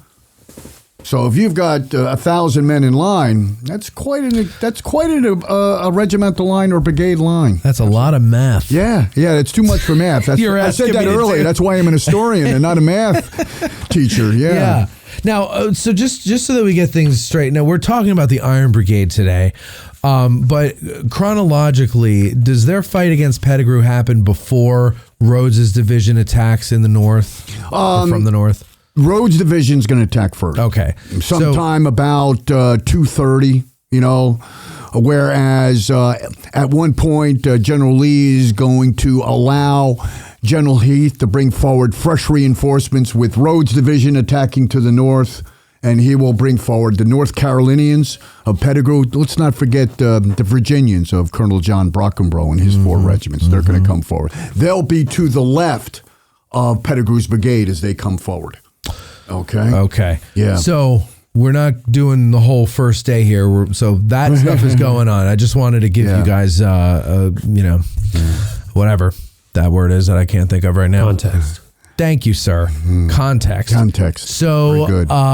So now the Iron Brigade is sitting there. There's stuff going on to the north. Yeah. But they don't care. We don't care. Because now we're waiting for Pettigrew to come across. So tell us about this. Well, incredibly, as the Iron Brigade is in position on West McPherson's Ridge, they can see clearly all the way to Hers Ridge. And they can see the Confederate buildup on Hers Ridge. And when the North Carolinians come forward, one soldier in the 19th Indiana would write, "Total annihilation stared us in the face." They can see this massive brigade coming forward, and they can fully see that they're going to be far outflanked on their left. Just the two regiments alone, the 26th and the 11th North Carolina, who will essentially strike the 24th Michigan and the 19th Indiana. They extend far beyond. Well, just those two are over 1,000 men. Just those two alone is, absolutely. God. So they see this coming, and, man, like that. Yeah, they had to be evacuating their bowels. Oh, absolutely. I don't care how iron you are. Yeah. You see that coming. And like the guy said, total annihilation. Stood them in the face. Know what that can do. But they held their ground. But they're aware, though, that Biddle is on their left and Stone is on their right. Yeah, they're aware they're on their left rear. That's why they wanted it. That's why Colonel Moreau urgently pleaded, let's pull back to connect with the Colonel Biddle's brigade on East McPherson's Ridge. But they're going to be told to hold their position on West McPherson's Ridge in the wood line. Guess that kind of makes a little sense because you kind of use the Iron Brigade as bait and then you slap them with Biddle. Yeah, absolutely. Maybe. Yeah. Well, we'll see. Yeah. Okay. So tell us about the fighting in the woods. Well, like I said, the 26th North Carolina and the 11th North Carolina will come forward, and they're essentially going to battle the 24th Michigan and the 19th Indiana. Okay. Colonel John Brockenbrough and his boys are going to keep those two regiments from Wisconsin busy, the 7th and the 2nd. Mm-hmm. So it's a contest between the 26th, the 11th, and the two Union regiments of the Iron Brigade, the 24th and the 19th Indiana. And eventually what's going to take place is the 11th North Carolina will completely outflank the 19th Indiana on their left. Okay. As the 26th North Carolina keeps the fire on their front. Now, amazing enough, at the time, as I said earlier, you could see all the way to Hers Ridge. And even before the 26th North Carolina crosses Willoughby's Run, they lose 4 color bearers.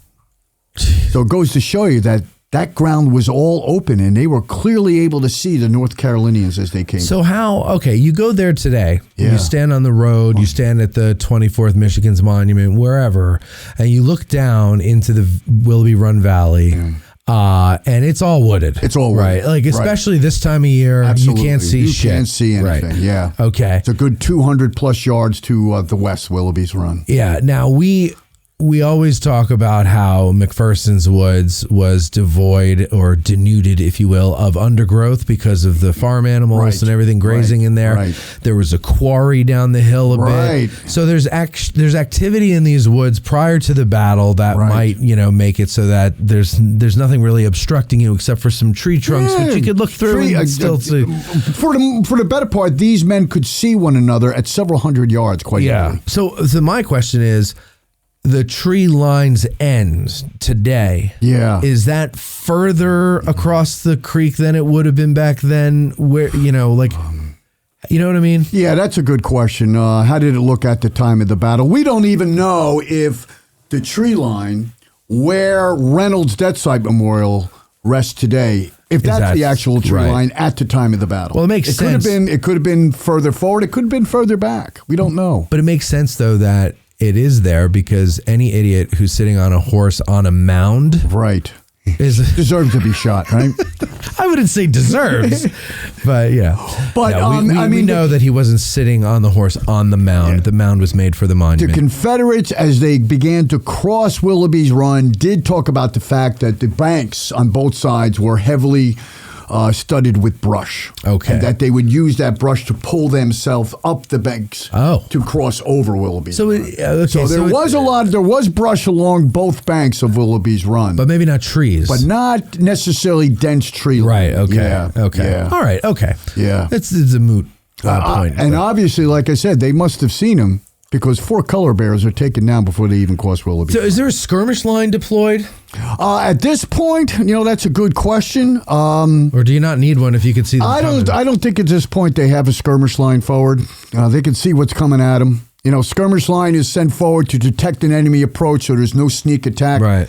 They know what's coming at them. Right. So I'm not sure they had a skirmish line to their front. Probably not. Because they're looking from ridge to ridge. Yeah. So it's, okay. So now the Confederates, the 26th North Carolina, the 11th North Carolina, they're crossing Willoughby's Run.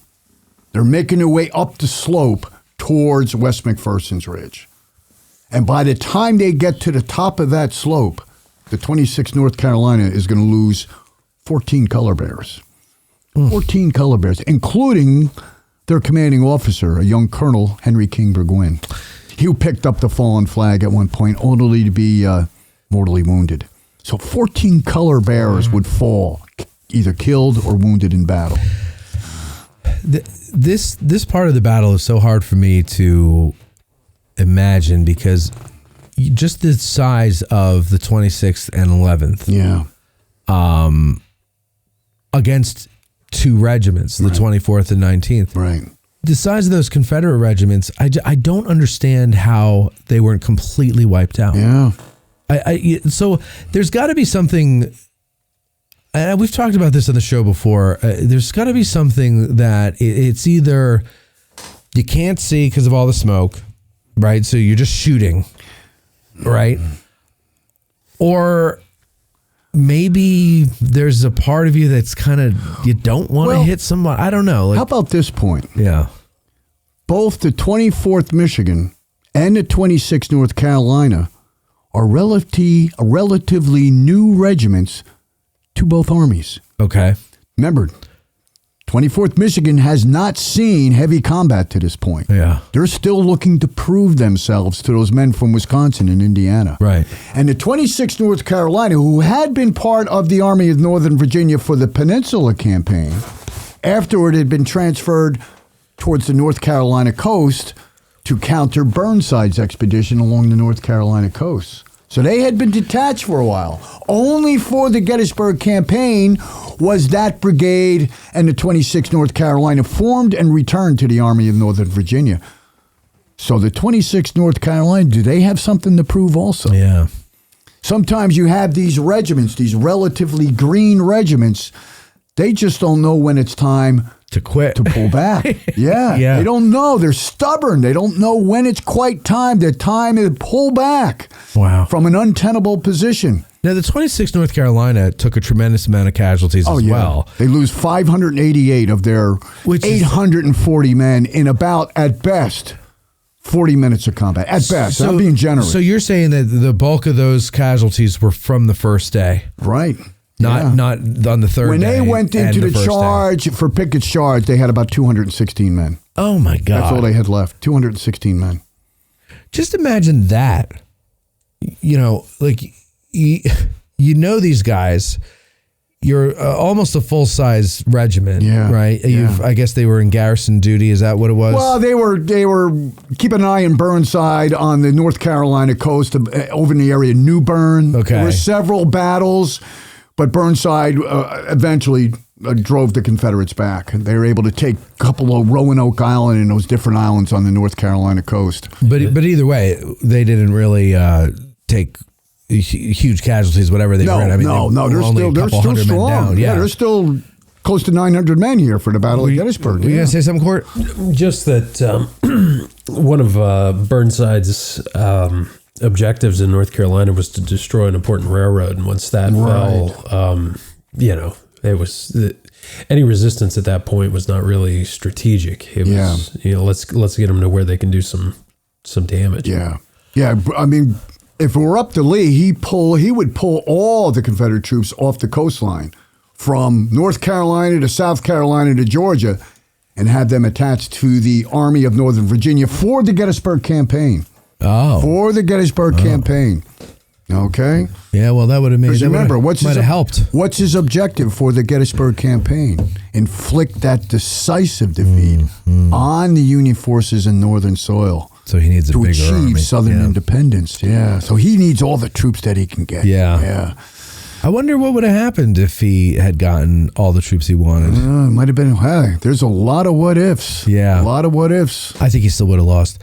So, if not the battle of the war, I think, I don't know. Yeah. Anyway, so, okay, that's interesting that they sustained those woods had to be a mess. Oh, yeah. Right? As the Confederates are coming forward, they're talking about literally stepping over the bodies of the dead and the wounded. It had to be slick with blood. And as they're battling in that woodlot, General Pettigrew is going to turn to one of his staff officers. He says, go find Colonel Burgoyne and tell him his men have covered themselves in glory. So imagine a staff officer having to ride up through that wood line, right. His horse stepping over bodies to deliver that message. And he eventually does and is immediately shot down, dead. And what a stupid message to die over. Yeah, you could have waited. You covered yourself in glory. Yeah. And they covered the ground in their men. So, but the 24th Michigan is... taking it too. Yeah, they're going to lose 363 of their 467 men. So, but here's what I'm trying to wrap my head around. Yeah, my big beautiful bald head. I'm trying to get this here. They've got 800 something, almost 900 men. The 11th North Carolina has over 500. Over 500. Okay, so right there, you're looking 1,500 men. Yeah. Okay. The 24th and the 19th. They're what? 800? Well, the 19th Indiana is 308. Yeah. And the 24th Michigan is 467. So 800 something men. Some odd men. Right? Almost double the force is coming upon them. Right. Almost double. But they're inflicting what I'm asking you is this: was the 26th engaged with any other regiment besides those two? Or mainly the 24th? No, that's who they're going to be engaged with. The 24th Michigan and the 19th Indiana. See, and that's the thing that a civilian who's never been in combat will never understand is how that can happen. When I hear those numbers, I think I know who's going to win this. Yeah. And I know who's going to inflict more pain. You may have very well had some of the soldiers of the 2nd Wisconsin firing to their left oblique. Okay. Into the flank of the 26th as they're coming forward. Okay. Because remember, Colonel John Brockenbrough, he performs a very weak attack alongside the North Carolinians. He's coming forward, and the first thing he has to do, he has to shift to the south to avoid that rock quarry. Yeah, which just pushes the North Carolina Brigade further to the south. Okay? And it sets up the encounter with the 26th and the 11th versus the 24th Michigan and the 19th Indiana. I see. Okay, but very well the 7th Wisconsin could have been delivering fire to their left oblique if they're not being strongly entertained by the men from Virginia. Amazing to me, though. Okay, so continue then with the story. So what's going to eventually happen, the 26th North Carolina will make their all the way up to the line of the 24th Michigan. And you know where their regimental monuments rest today. Sure. Okay. Many of the soldiers in the 24th Michigan wrote that we fought at times at 20 paces. Well, pace off the distance between those two monuments today. We did that. That's about 20 paces. We 6 questions, Lentz and I did that one time, and at first we thought it was 20 steps, and then we looked it up and we found out it's not. And so then we redid it, and it's very close. Very close. Very close. I don't know how you miss. Yeah, you don't. You don't. That's what. And that's why the casualties are that way. 24th Michigan will lose 9 color bearers. 19th Indiana is going to lose 68% of their 308 men because they're going to be struck on front by the 26th North Carolina, probably their right wing, whereas their left wing is being struck by the 11th North Carolina, and the North Carolinians are making around the left flank of the 19th Indiana. And the Iron Brigade is going to collapse from left to right as their left flank is uncovered. Because once the 19th Indiana gives way, what does that do? That exposes the left flank of the 24th Michigan and right down the line. And the 19th is like a bowl. Yeah, Like, down in that it's little just- hole. when you- Yeah. when you And part of stand the- there, it's and like- a good part of their command extends into the wheat field to the south. Okay. Keep that in mind. But still, they are far outflanked on their left by the 11th North Carolina. So they start to crumble. Yeah, right, and right. fall back. Right.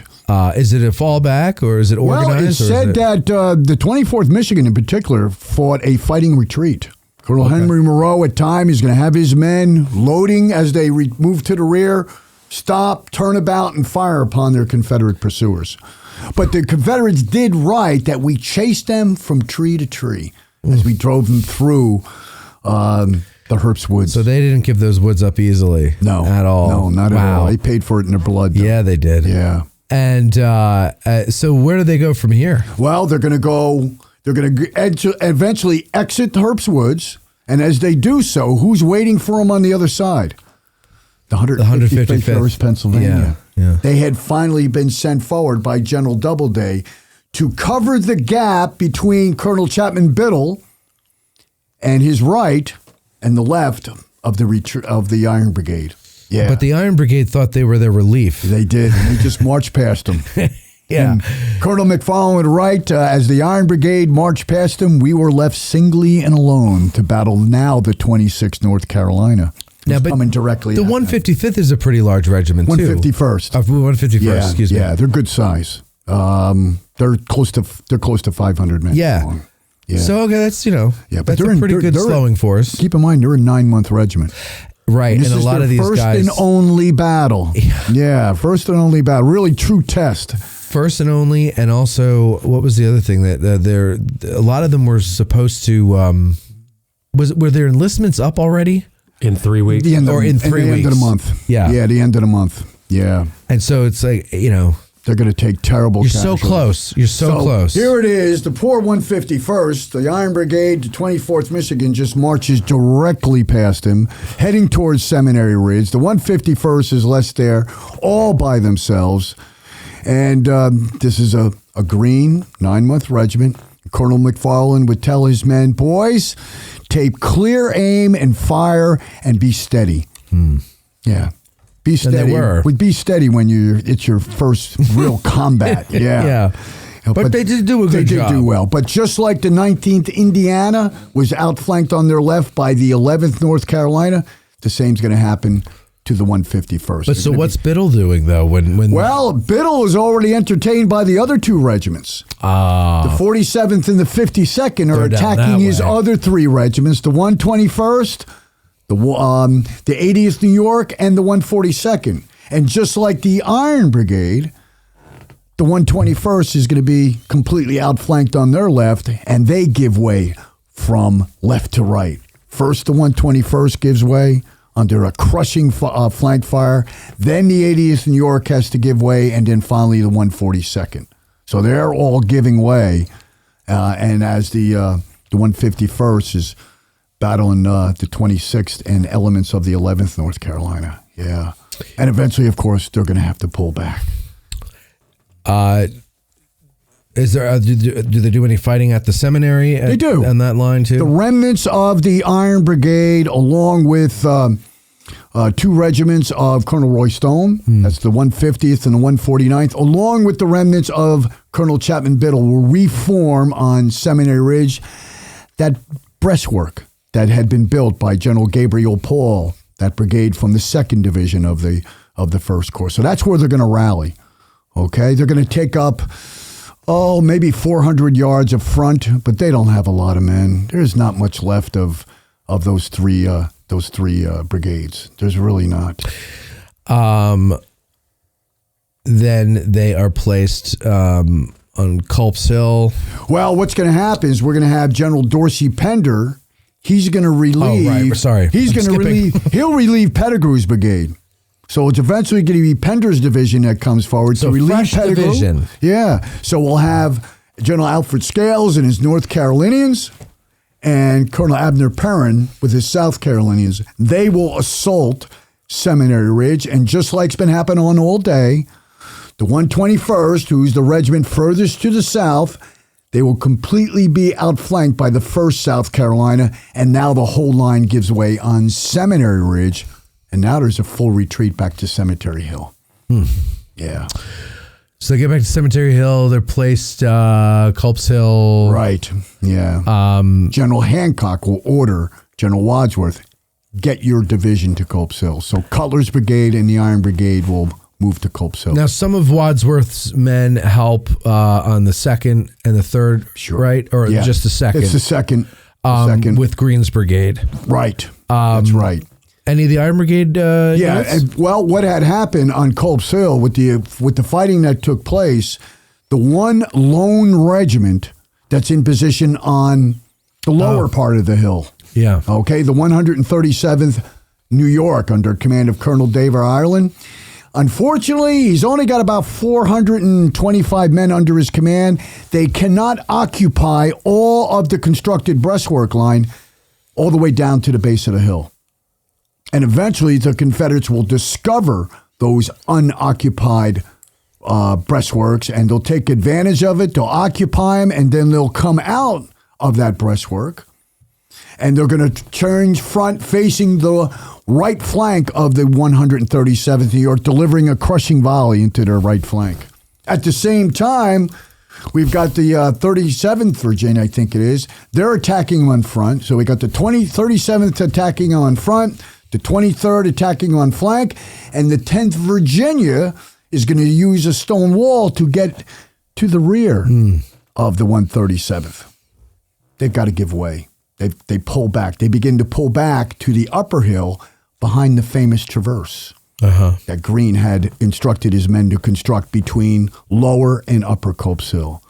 And remember, at one point, what had taken place, as soon as the Confederate division of Johnson attacked, immediately Greene sent a courier to General Wadsworth. I need reinforcements.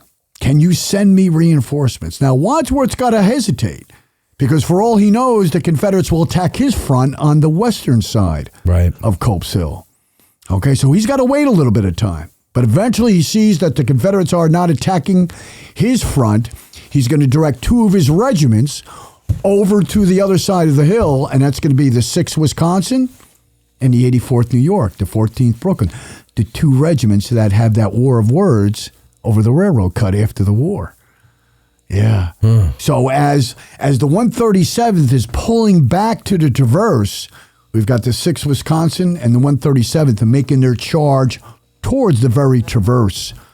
Okay, the 10th Virginia is right on the hill. Once again, saving the day. Right, the 10th Virginia is right on the heels of the 137th, but as they climb over the breastwork to traverse, who's there to fire into the advancing 10th Virginia?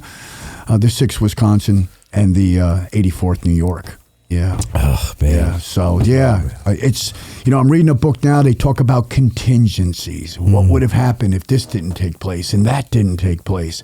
You can talk about that all day at the Battle of Gettysburg. The contingencies that determine the ultimate defeat or success here at the Battle. It does have a lot of close calls that are like, just in the nick of time type of stuff. Yeah. Absolutely. So by the end of the day, on July 1st, the bulk of the losses of the Iron Brigade will be on day one. Of course, oftentimes they did not separate the casualties by day. Right. Oftentimes you don't know the difference in casualties by day. So of the 1,153 casualties that the Iron Brigade suffers overall at the Battle of Gettysburg, I'm going to say maybe as many as 1,100 are on day one alone. Yeah, the vast majority, the vast bulk is on day one. Because July 3rd, not much fighting or no fighting. No, not really much fighting at all for the Iron Brigade. Yeah. Okay. So that, God, I just can't imagine. Yeah. So it's got to be between the woods and the seminary, right? Where all those casualties took place. Yeah. And then, of course, maybe the missing were on the retreat or something, or I don't know. Yeah, got lost in the streets. Just day one. Just day one. Day one. Overall, day one is where they suffered the vast majority, probably over 85 to 90% of the casualties on day one. It's just so unfathomable to think. You get up in the morning with, 1,800 of your closest buddies. Yeah. By the end of the day, you're burying your closest buddies. My God, over 1,000 of them. Yeah, and it's no different with the 26th North Carolina. No, of course not. I mean, they had 6 sets of twins within the regiment. 5 did not survive the battle. 5 sets. 5 sets did not survive the battle. They had, in one company alone, 52 soldiers with the same surname. Most did not survive the battle. So terrible losses in the 26th North Carolina, inflicting the damage upon the Iron Brigade. Yeah, that's an absolute slugfest in the Herbst Woods. You want to talk a bloody piece of ground, right there. Yeah. You know, I mean, we talk about the wheat field, of course. Yeah. You know, and the fields, you know, that field's a picker's charge, but boy, that wood line, Herbst Woods, a real bloodbath. You know, you're right. You're always hearing about any other part of the battle, right? Yeah. No, not really there, but and especially for its size. Yeah, exactly. Yeah. That's what I'm having the hardest time with. 1,000 plus. Yeah. Or the casualties roughly on day 1 outnumbered the total casualties on day 3. Day 2 is, of course, the heaviest day of casualties. Oh, yeah. But day 1 outnumbers day 3. Yeah. Yeah, but still day 1 somewhat gets the short shrift of the story. Yeah. Yeah, it does. That's what I'm thinking, and is what a shame that is, because that is really like that. People just kind of, myself included, would just drive through those woods. Although they lost the battle on day 1, I mean, they lost the day. I think that's where they won the battle. Because eventually, what are they going to do? They're going to take possession of that high ground stuff. Yeah. And it's going to be over the next 2 days, July 2nd and July 3rd, where Lee's army's going to attempt to drive them from that high ground. I'm not talking about Sickles, of course, with his movement forward, but Culp's Hill, Cemetery Ridge, and the Round Tops. Yeah. Wow. All right. Well, that is the Iron Brigade at Gettysburg. Now, what we're going to do is, first of all, Elaine McLaughlin said, simply say thanks to Larry for all he does for the Gettysburg community. Oh, thank you, Elaine. I appreciate that. Yes. Yeah, that's nice to think of that. She speaks for many of us, Larry. She speaks for many of us. Thank you. Okay. Oh, actually, somebody that was on your tour this morning is in there. One of the officers who I took around the field then, huh? Probably. Yes, sir. Okay, so here's what we're going to do, ladies and gentlemen. If you want to call in and ask a question, or even if you have a thought, analysis, whatever you want. Comment, feedback. You want to share with us, with Larry. Point out my mistakes. Point out his mistakes, correct him on whatever you want. The number is 717-420-1978. Get in the queue during the commercial break, and we're going to take that now. Oh, good. So we'll be right back after these exciting words with our questions from patrons and you. Thank you.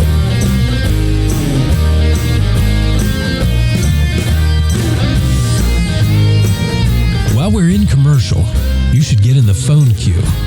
Call 717-420-1978 to ask a Gettysburg guide. We'll be right back. The minstrel boy to war has gone. In the ranks of death you will find him. His father's sword he hath girded on, and his wild heart slung behind him.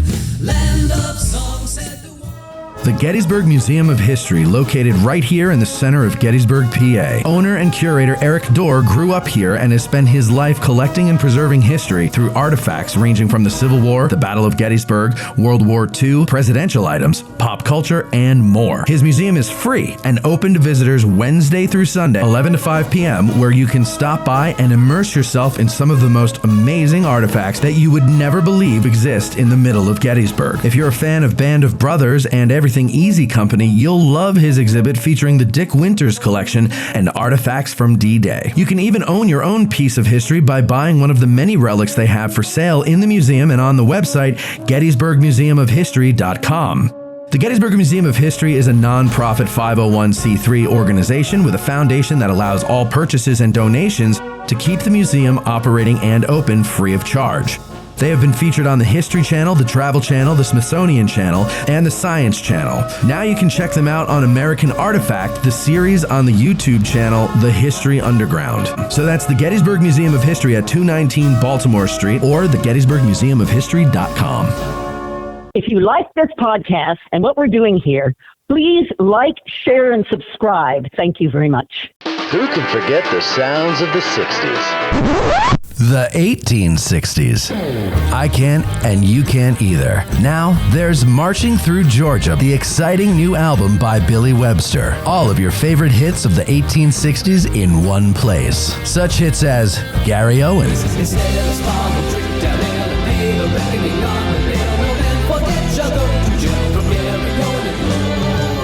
the Battle Hymn of the Republic,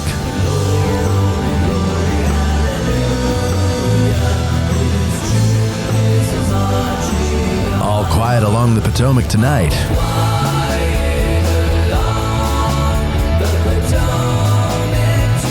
Marching Through Georgia, and much, much more. So what are you waiting for? Go to billysongs.com and order your digital download of Billy Webster's Marching Through Georgia today. That's billysongs.com.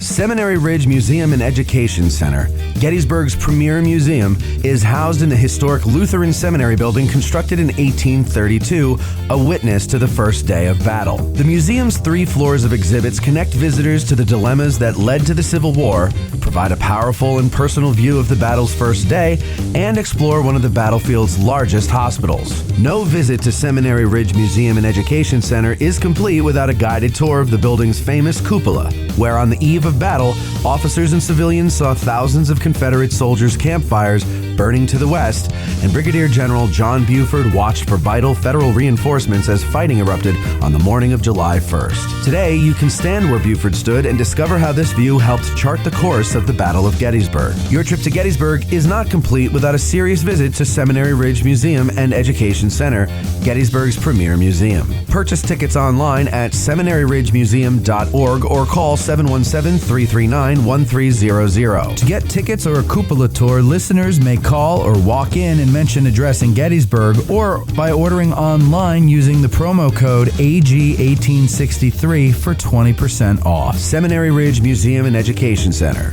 It began here. There's a devil to pay.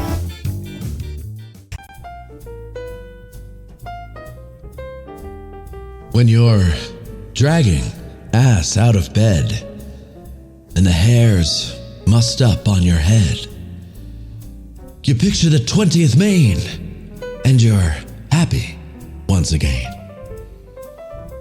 Fight the battle against being slow with little ground top, bro. When you're dragging ass out of bed, the hair's mussed up on your head. You picture the 20th Maine, and you're happy once again. Fight the battle against being slow with Little Ground Top Bro. Addressing Gettysburg's Little Ground Top by Bantam Roasters is available at 82 Steinware Avenue in Gettysburg or at addressinggettysburg.com/cafe. You're listening to Addressing Gettysburg.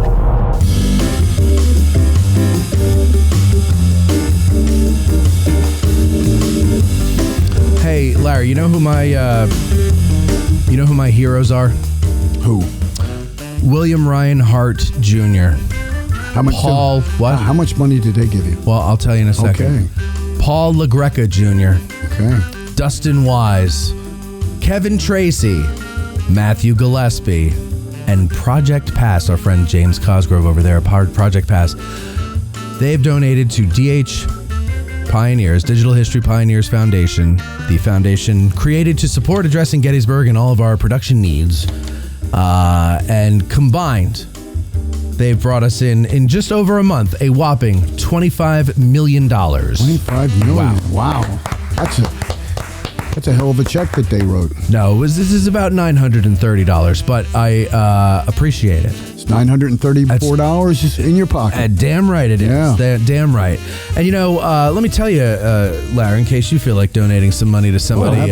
Not Matt's pocket. It's a nonprofit. Yeah, it's right. It doesn't go to my pocket. Yeah, it eventually goes to everybody else's pocket so that I can make videos. Yeah. At Digital History Pioneers Foundation, we are about grassroots history on digital platforms. That means we are about podcasters, documentarians, YouTubers, and even ticking talkers. All of these creators are out there trying to share their love of history with the public. They don't need ideas, ladies and gentlemen. They're full of ideas and other things. They need funding, both from viewers like you and corporate donors. So DH Pioneers' initial funding focuses on the Civil War with a special emphasis on the Addressing Gettysburg podcast. To be a part of this unique content, go to dhpioneers.com. Digital History Pioneers is an IRS Section 501c3 approved charitable corporation that makes any donation tax deductible at a full set of the law.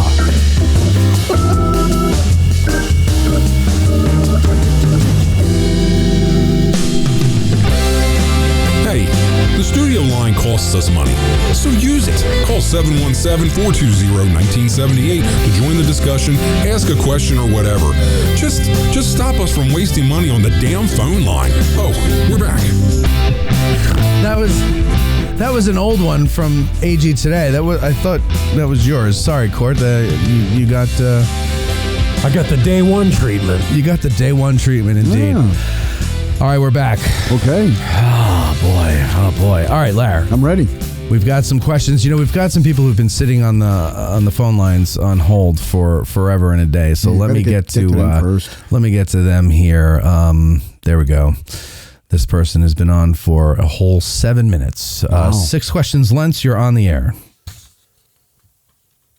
Hello, guys. How are you doing? Good. How are you? Doing great. I just have a question about the 6th Wisconsin and the afternoon fight there on July 1st. When you mentioned the Iron Brigade regiments, they're missing from the Herbst Woodlot. Where are they, and why are they not with the rest of the brigade? Simple answer. When the Iron Brigade deployed for battle to go into the Herbst Woods, the 6th Wisconsin would be kept in reserve near the seminary buildings.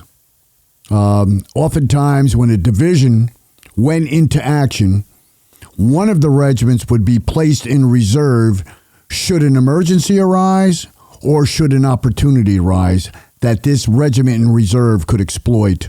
So that's where the 6th in Wisconsin will be.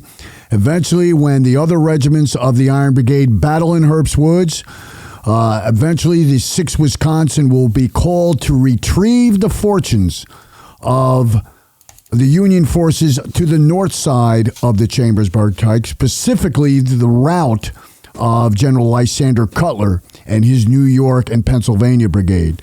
So they will be directed to the north, cross the Chambersburg Pike, and then eventually charge upon those Mississippi and North Carolinians who eventually would take position down in the railroad cut.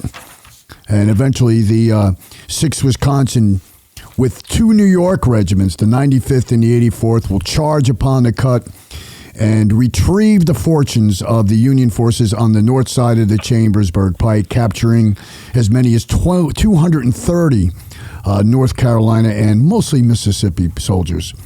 After the morning engagement, the 6th Wisconsin will not return to the brigade front around the breastwork line on the south side of the Chambersburg Pike. They will stay to the north side of the Chambersburg Pike. They will be in the area in support of Lieutenant Stewart and his Battery B. That's those guns just to the west of where General Robert E. Lee's headquarters rests today. So that's why they are not meant. That's why you don't hear about them in the Herbst Wood fight. Anything else, Michael? Yeah.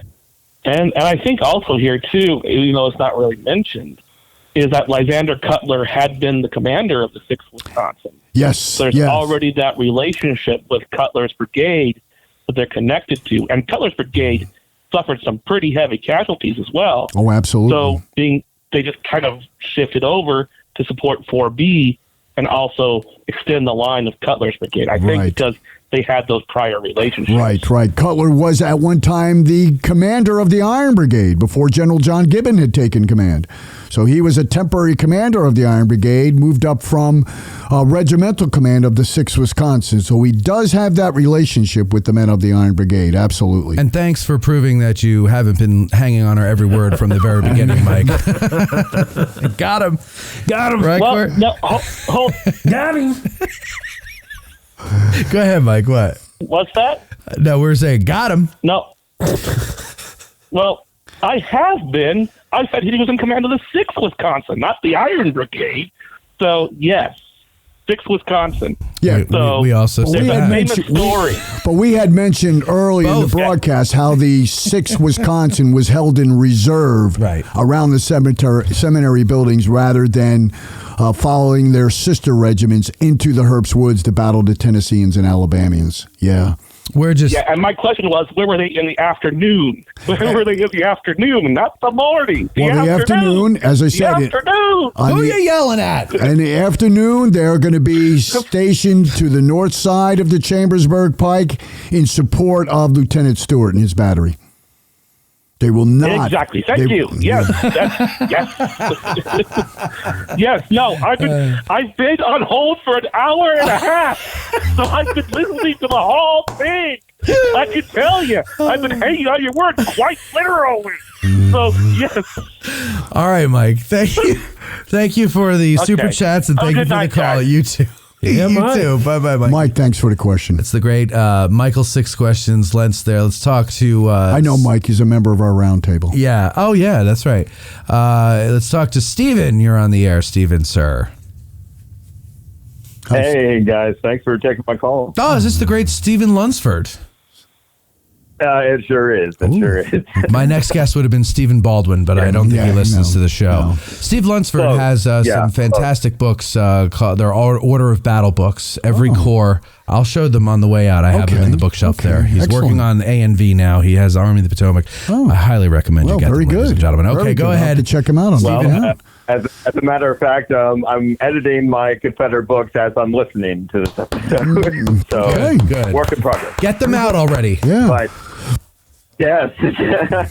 But hey, first of all, I just got to say, Larry, just fantastic job, sir. You are doing wonderful. Yes. I appreciate that. I appreciate that very much. And please, if I made any mistakes, point them out to me. But thank you very much. No. Well, thank you. And so I have a comment and a question. And, absolutely. And my comment is, I appreciate you giving a shout out too about their involvement, Iron Brigade's involvement on Culp's Hill. And personally for me, one of my favorite corners in the battlefield is, and you can call me biased, but I love the Stevens Knoll area. Okay. And I just love that corner between East Cemetery Hill and Culp's Hill. There's a beautiful view out that direction in that valley below. Yeah. But I remember. I know what you mean. You know what's interesting about that? I remember one of my... Go ahead, Steve. Did we lose sorry. No, you go ahead. No, I was going to say what's interesting about the Stevens Knoll position is that who's to their front but the men of the Iron Brigade that had been sent over there to man that position. And we have to wonder, as Colonel Isaac Avery and his North Carolinians charged through that field towards East Cemetery Hill, did the men of the Iron Brigade deliver volleys upon their advance? I mean, it's a good question. I was going to ask you that. They had to have, I would think they would have. The only problem, though, it was already dark. Yeah, so but you got height. If they're firing at indistinct figures as they're crossing their front. Sure. Plus, of course, you have the smoke of battle, which would have further obscured their view of the Confederate infantry as they're coming forward. But they're on heights above them. And they're firing, you know what I mean? Down, and it's just you just kind of just lob them. They'll hit a Confederate somewhere. That's probably just towards the outside of their range of the rifled musket, probably about 300 to 400 yards. So you have to wonder about that. Did they? Yeah. Did the 24th Michigan? Did the Indiana boys? Did the Wisconsin boys fire upon Isaac Avery, particularly the left flank regiment, the 57th North Carolina? I would have, as opposed to the other ones. I would think they did. Yeah. But we don't really have much of an account of their action as Avery's brigade attacked East Cemetery Hill. Hey, the other interesting thing, and maybe this is what Stephen was going to say too, is that their breastworks are still there, and you can walk amongst them, and they have secondary markers there. So all but the 19th Indiana, they don't have one. Yeah, why is that? I don't know. Yeah. Phil Spaggy, he's trying to lobby to get brigade regimental markers, flank markers for the 19th Indiana. But good luck with that. The other regiments are up there. Yeah. All right. Sorry, Stephen. Go ahead. Go ahead, Steve. You have a question? Oh, sorry. No, I'm getting. Yeah, you got to the point. I highly encourage visitors to go follow that foot trail there because I always look at it this way. I mean, they're secondary markers, but they're very sobering at the same time, especially when you see like the 24th Michigan marker where it says the 99 survivors routed here. Yeah, their flank markers are much closer together on the evening of the 2nd. Yeah, because that's all they've got at the end of the day. Barely muster 999 men. Yeah. Go ahead, Steve.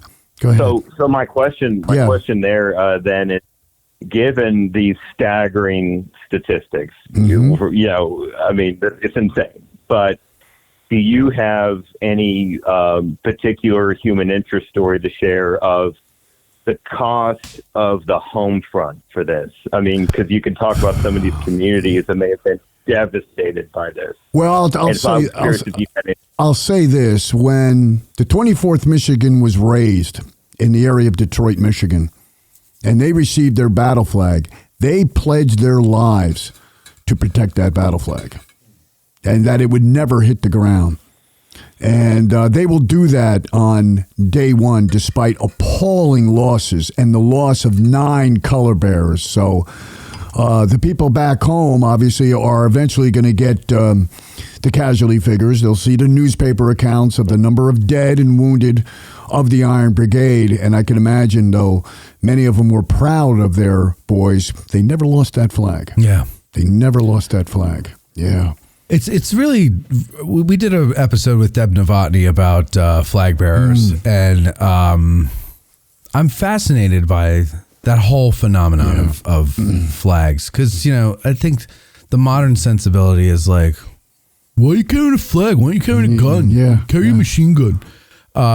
But like it was different back then. It meant something to them. It's a different time. Yeah. Absolutely. It was all a question of honor. Yeah. To lose your regimental flags was a dishonor. Yeah. Absolutely. Yeah. And as I said, of the 65 Medal of Honor winners at the Battle of Gettysburg, the vast majority for capturing an enemy battle flag. Right. The Confederate battle flag. Yeah. Very important. Yeah. Anything else, Steve?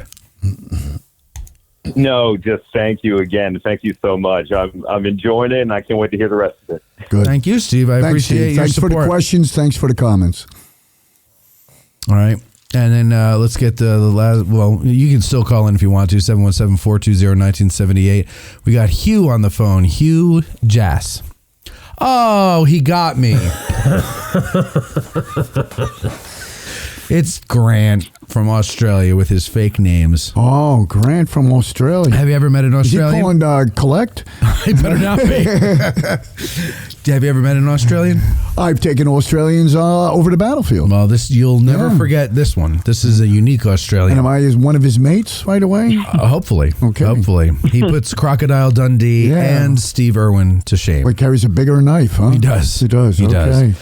Grant, what's going on, sir?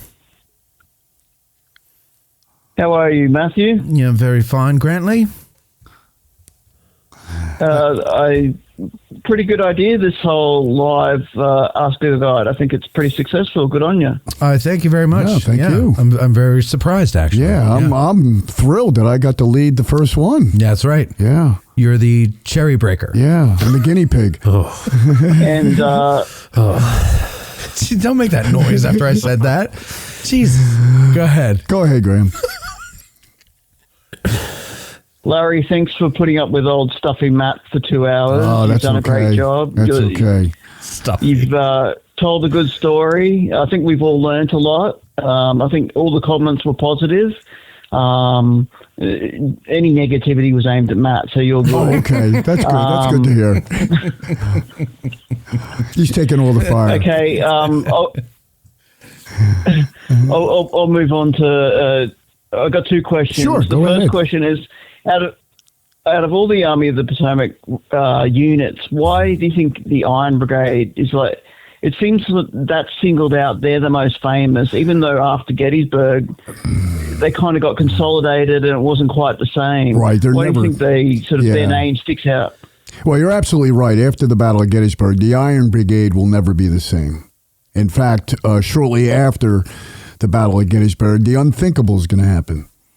A Pennsylvania regiment, a 9-month regiment, will be added to the brigade. So they're going to lose their all-Western distinction. Yeah. But I don't know about the legacy and of the Iron Brigade. It's just something that grabs you with these men, these raw Western frontiersmen, these lumbermen, and that become this very solidified unit under the command of General John Gibbon. Yeah. And he forges them as like you would steel to make them the incredible fighting force that they are.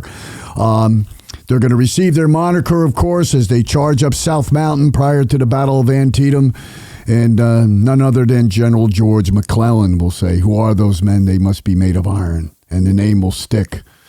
And do you think they're legendary because of the Battle of Gettysburg? I think the Battle of Gettysburg just solidified the legend and the legacy of the Iron Brigade. Well, I mean, I know they were kind of legendary in their time, right? But I mean, that we remember them.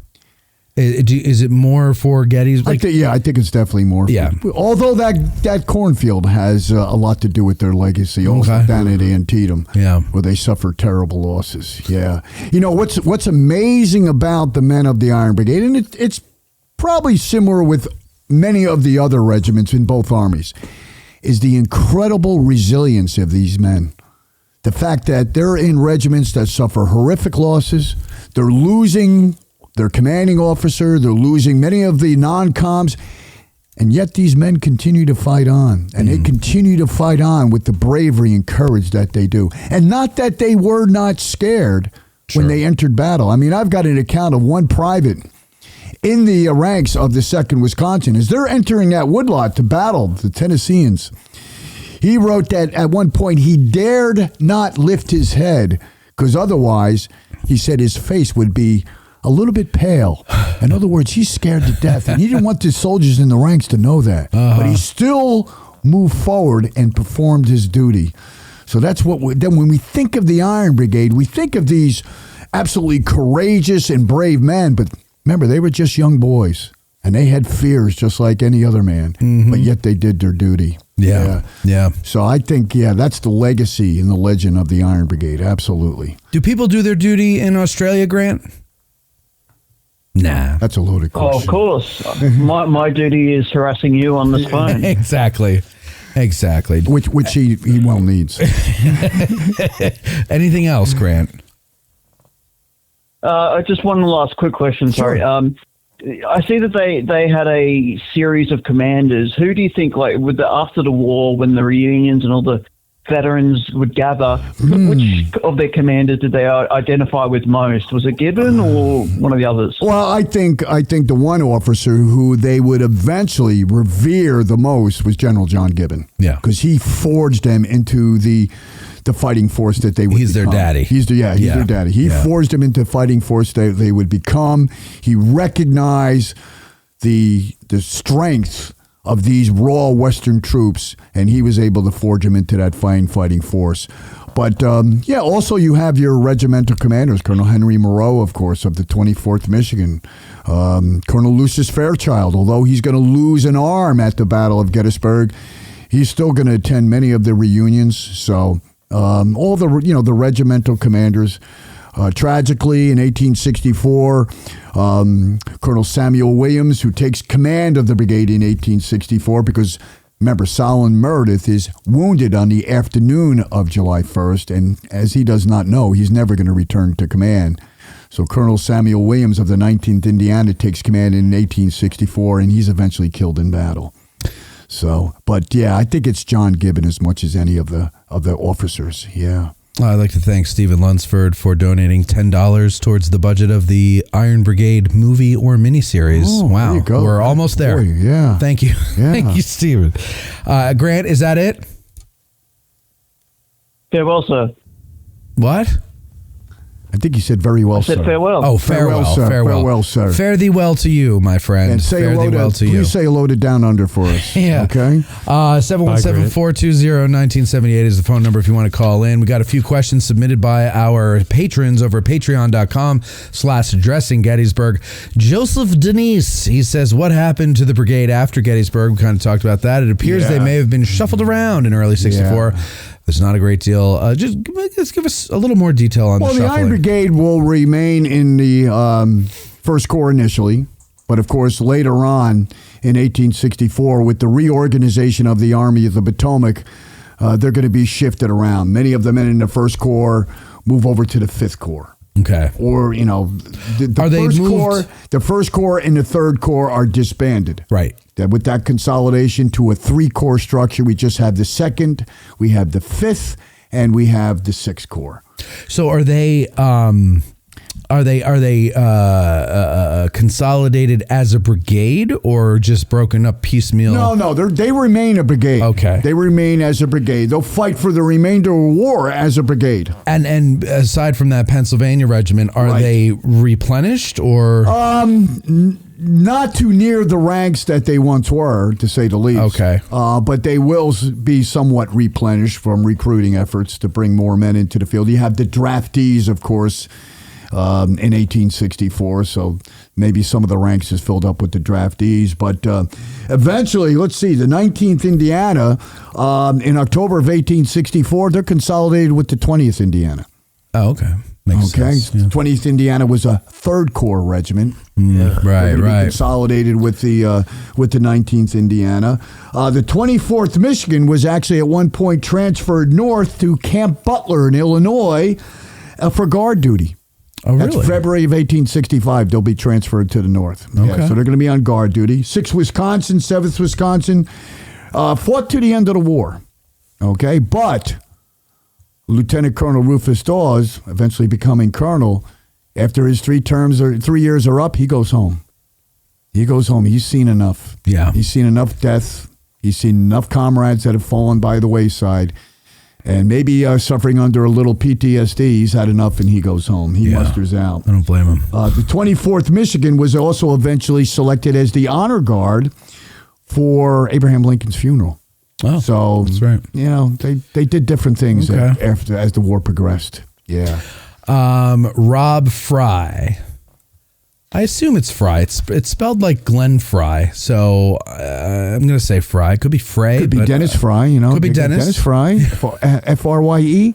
F-R-E-Y. F-R-E-Y. Yeah. Okay. Yeah. Well, let's get it from him. All right, let's see. He says, were there any Medal of Honor recipients for their actions at Gettysburg in the Iron Brigade? And yes. we know yes. Yes, there were. Corporal Francis Waller of the 6th Wisconsin. Yeah. 2, why was 6th Wisconsin chosen to help in the counterattack of the night of July 2nd?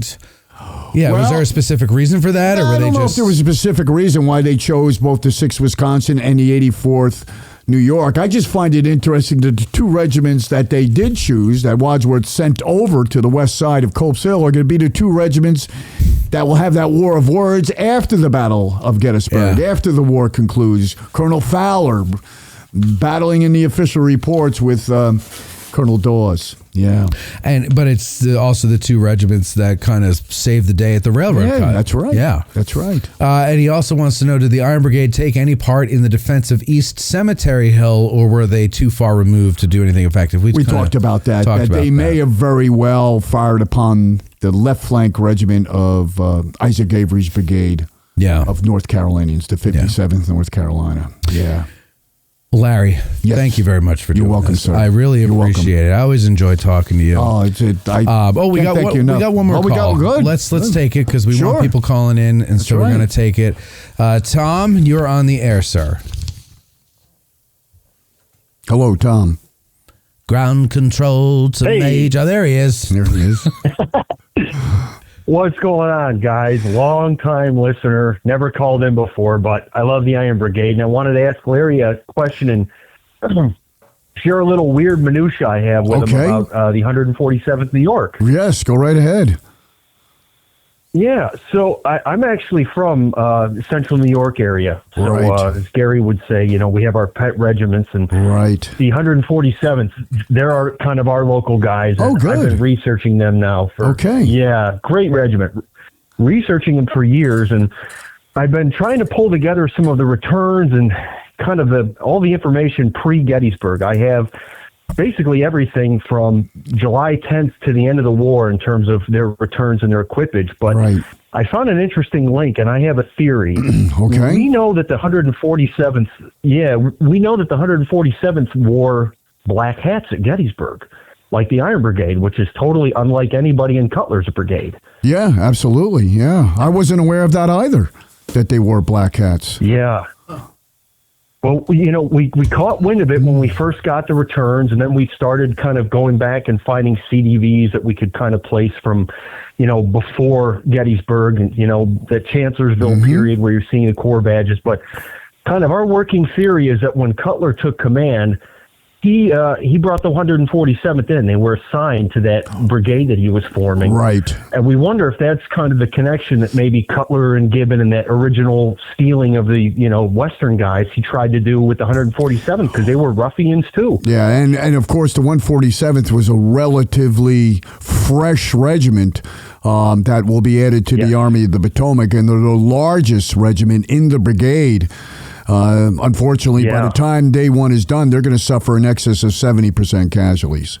Absolutely. I love the 147th's nickname. They were known as the Plowboys. That's what they were called. The Plowboys. The Plowboys. Yeah. All the regiments of the Iron Brigade, except one, had a nickname. The 6th Wisconsin was known as the Calico Boys. The 19th Indiana was known as the Swamp Hogs. So they all, 2nd Wisconsin was known as the Ragged Ass Second. Why? They were they were the oldest regiment, and apparently they had a lot of holes on their seats. So all the different regiments had a specific nickname, except for the 24th Michigan. I have not been able to find one for the 24th. But you could be proud of the Plowboys. I like that name, the Ragged Ass. We are. They're great, and I'll leave you with a memoir was published probably about 10 years or so ago about one of the guys in the regiment, and he wrote somewhere on the Rapidan, in 1864. So he wrote that Johnny Reb would just as soon. He said Johnny Reb would just as soon march himself through the gates of hell than come up against our tar bucket hats. Whoa! I like that cool quote. Piece of history. I like that quote. Very nice. Hey, thanks for the piece of information. Well, Tom, I'm glad you called in for the first time after listening for a long time. Yeah. Yeah, good to hear from you. You bet, Matt. Maybe I'll do it again. Good. Please do. Yeah. Thank you very much, sir. All right. Have a good night. All right. Well, listen, Larry, like I was saying. Yeah. Thank you very much. You're welcome. This was really fun. I enjoyed it. I think, Court, what do you think? I think this live Ask a Guide thing is going to work. Is great. It invites people to participate in real time, which is the key. Exactly. It's a little choppy at first. I was trying to get to all of the super chat. I got to figure out how to do that because they disappear after a while, so I don't want to lose them and then feel like I gypped the people, so I don't want to do. But we'll figure it out. We'll get a couple episodes under our belt. 2 weeks. Next one, I don't know who's on it. It's on my schedule. Okay. You don't have my schedule, but we'll schedule it, ladies and gentlemen. In the meantime, thank you for watching. Thanks for listening. Larry, thank you for everything. Oh my God, there we go. We'll talk to you later. Bye, Court. With Mikey B. Boriski, and Courtney Micker. Produced by Matt Callery and Courtney Micker. Guides appear gratis, but they would love for you to hire them for a tour on your next visit to the battlefield. To be put in touch with one, send an email to matt@addressinggettysburg.com. Thanks for watching. Our hearts so sad have got us fame, for soon 'tis known from whence we came. Wherever we go, they tread the name of Gary Owen in glory. Instead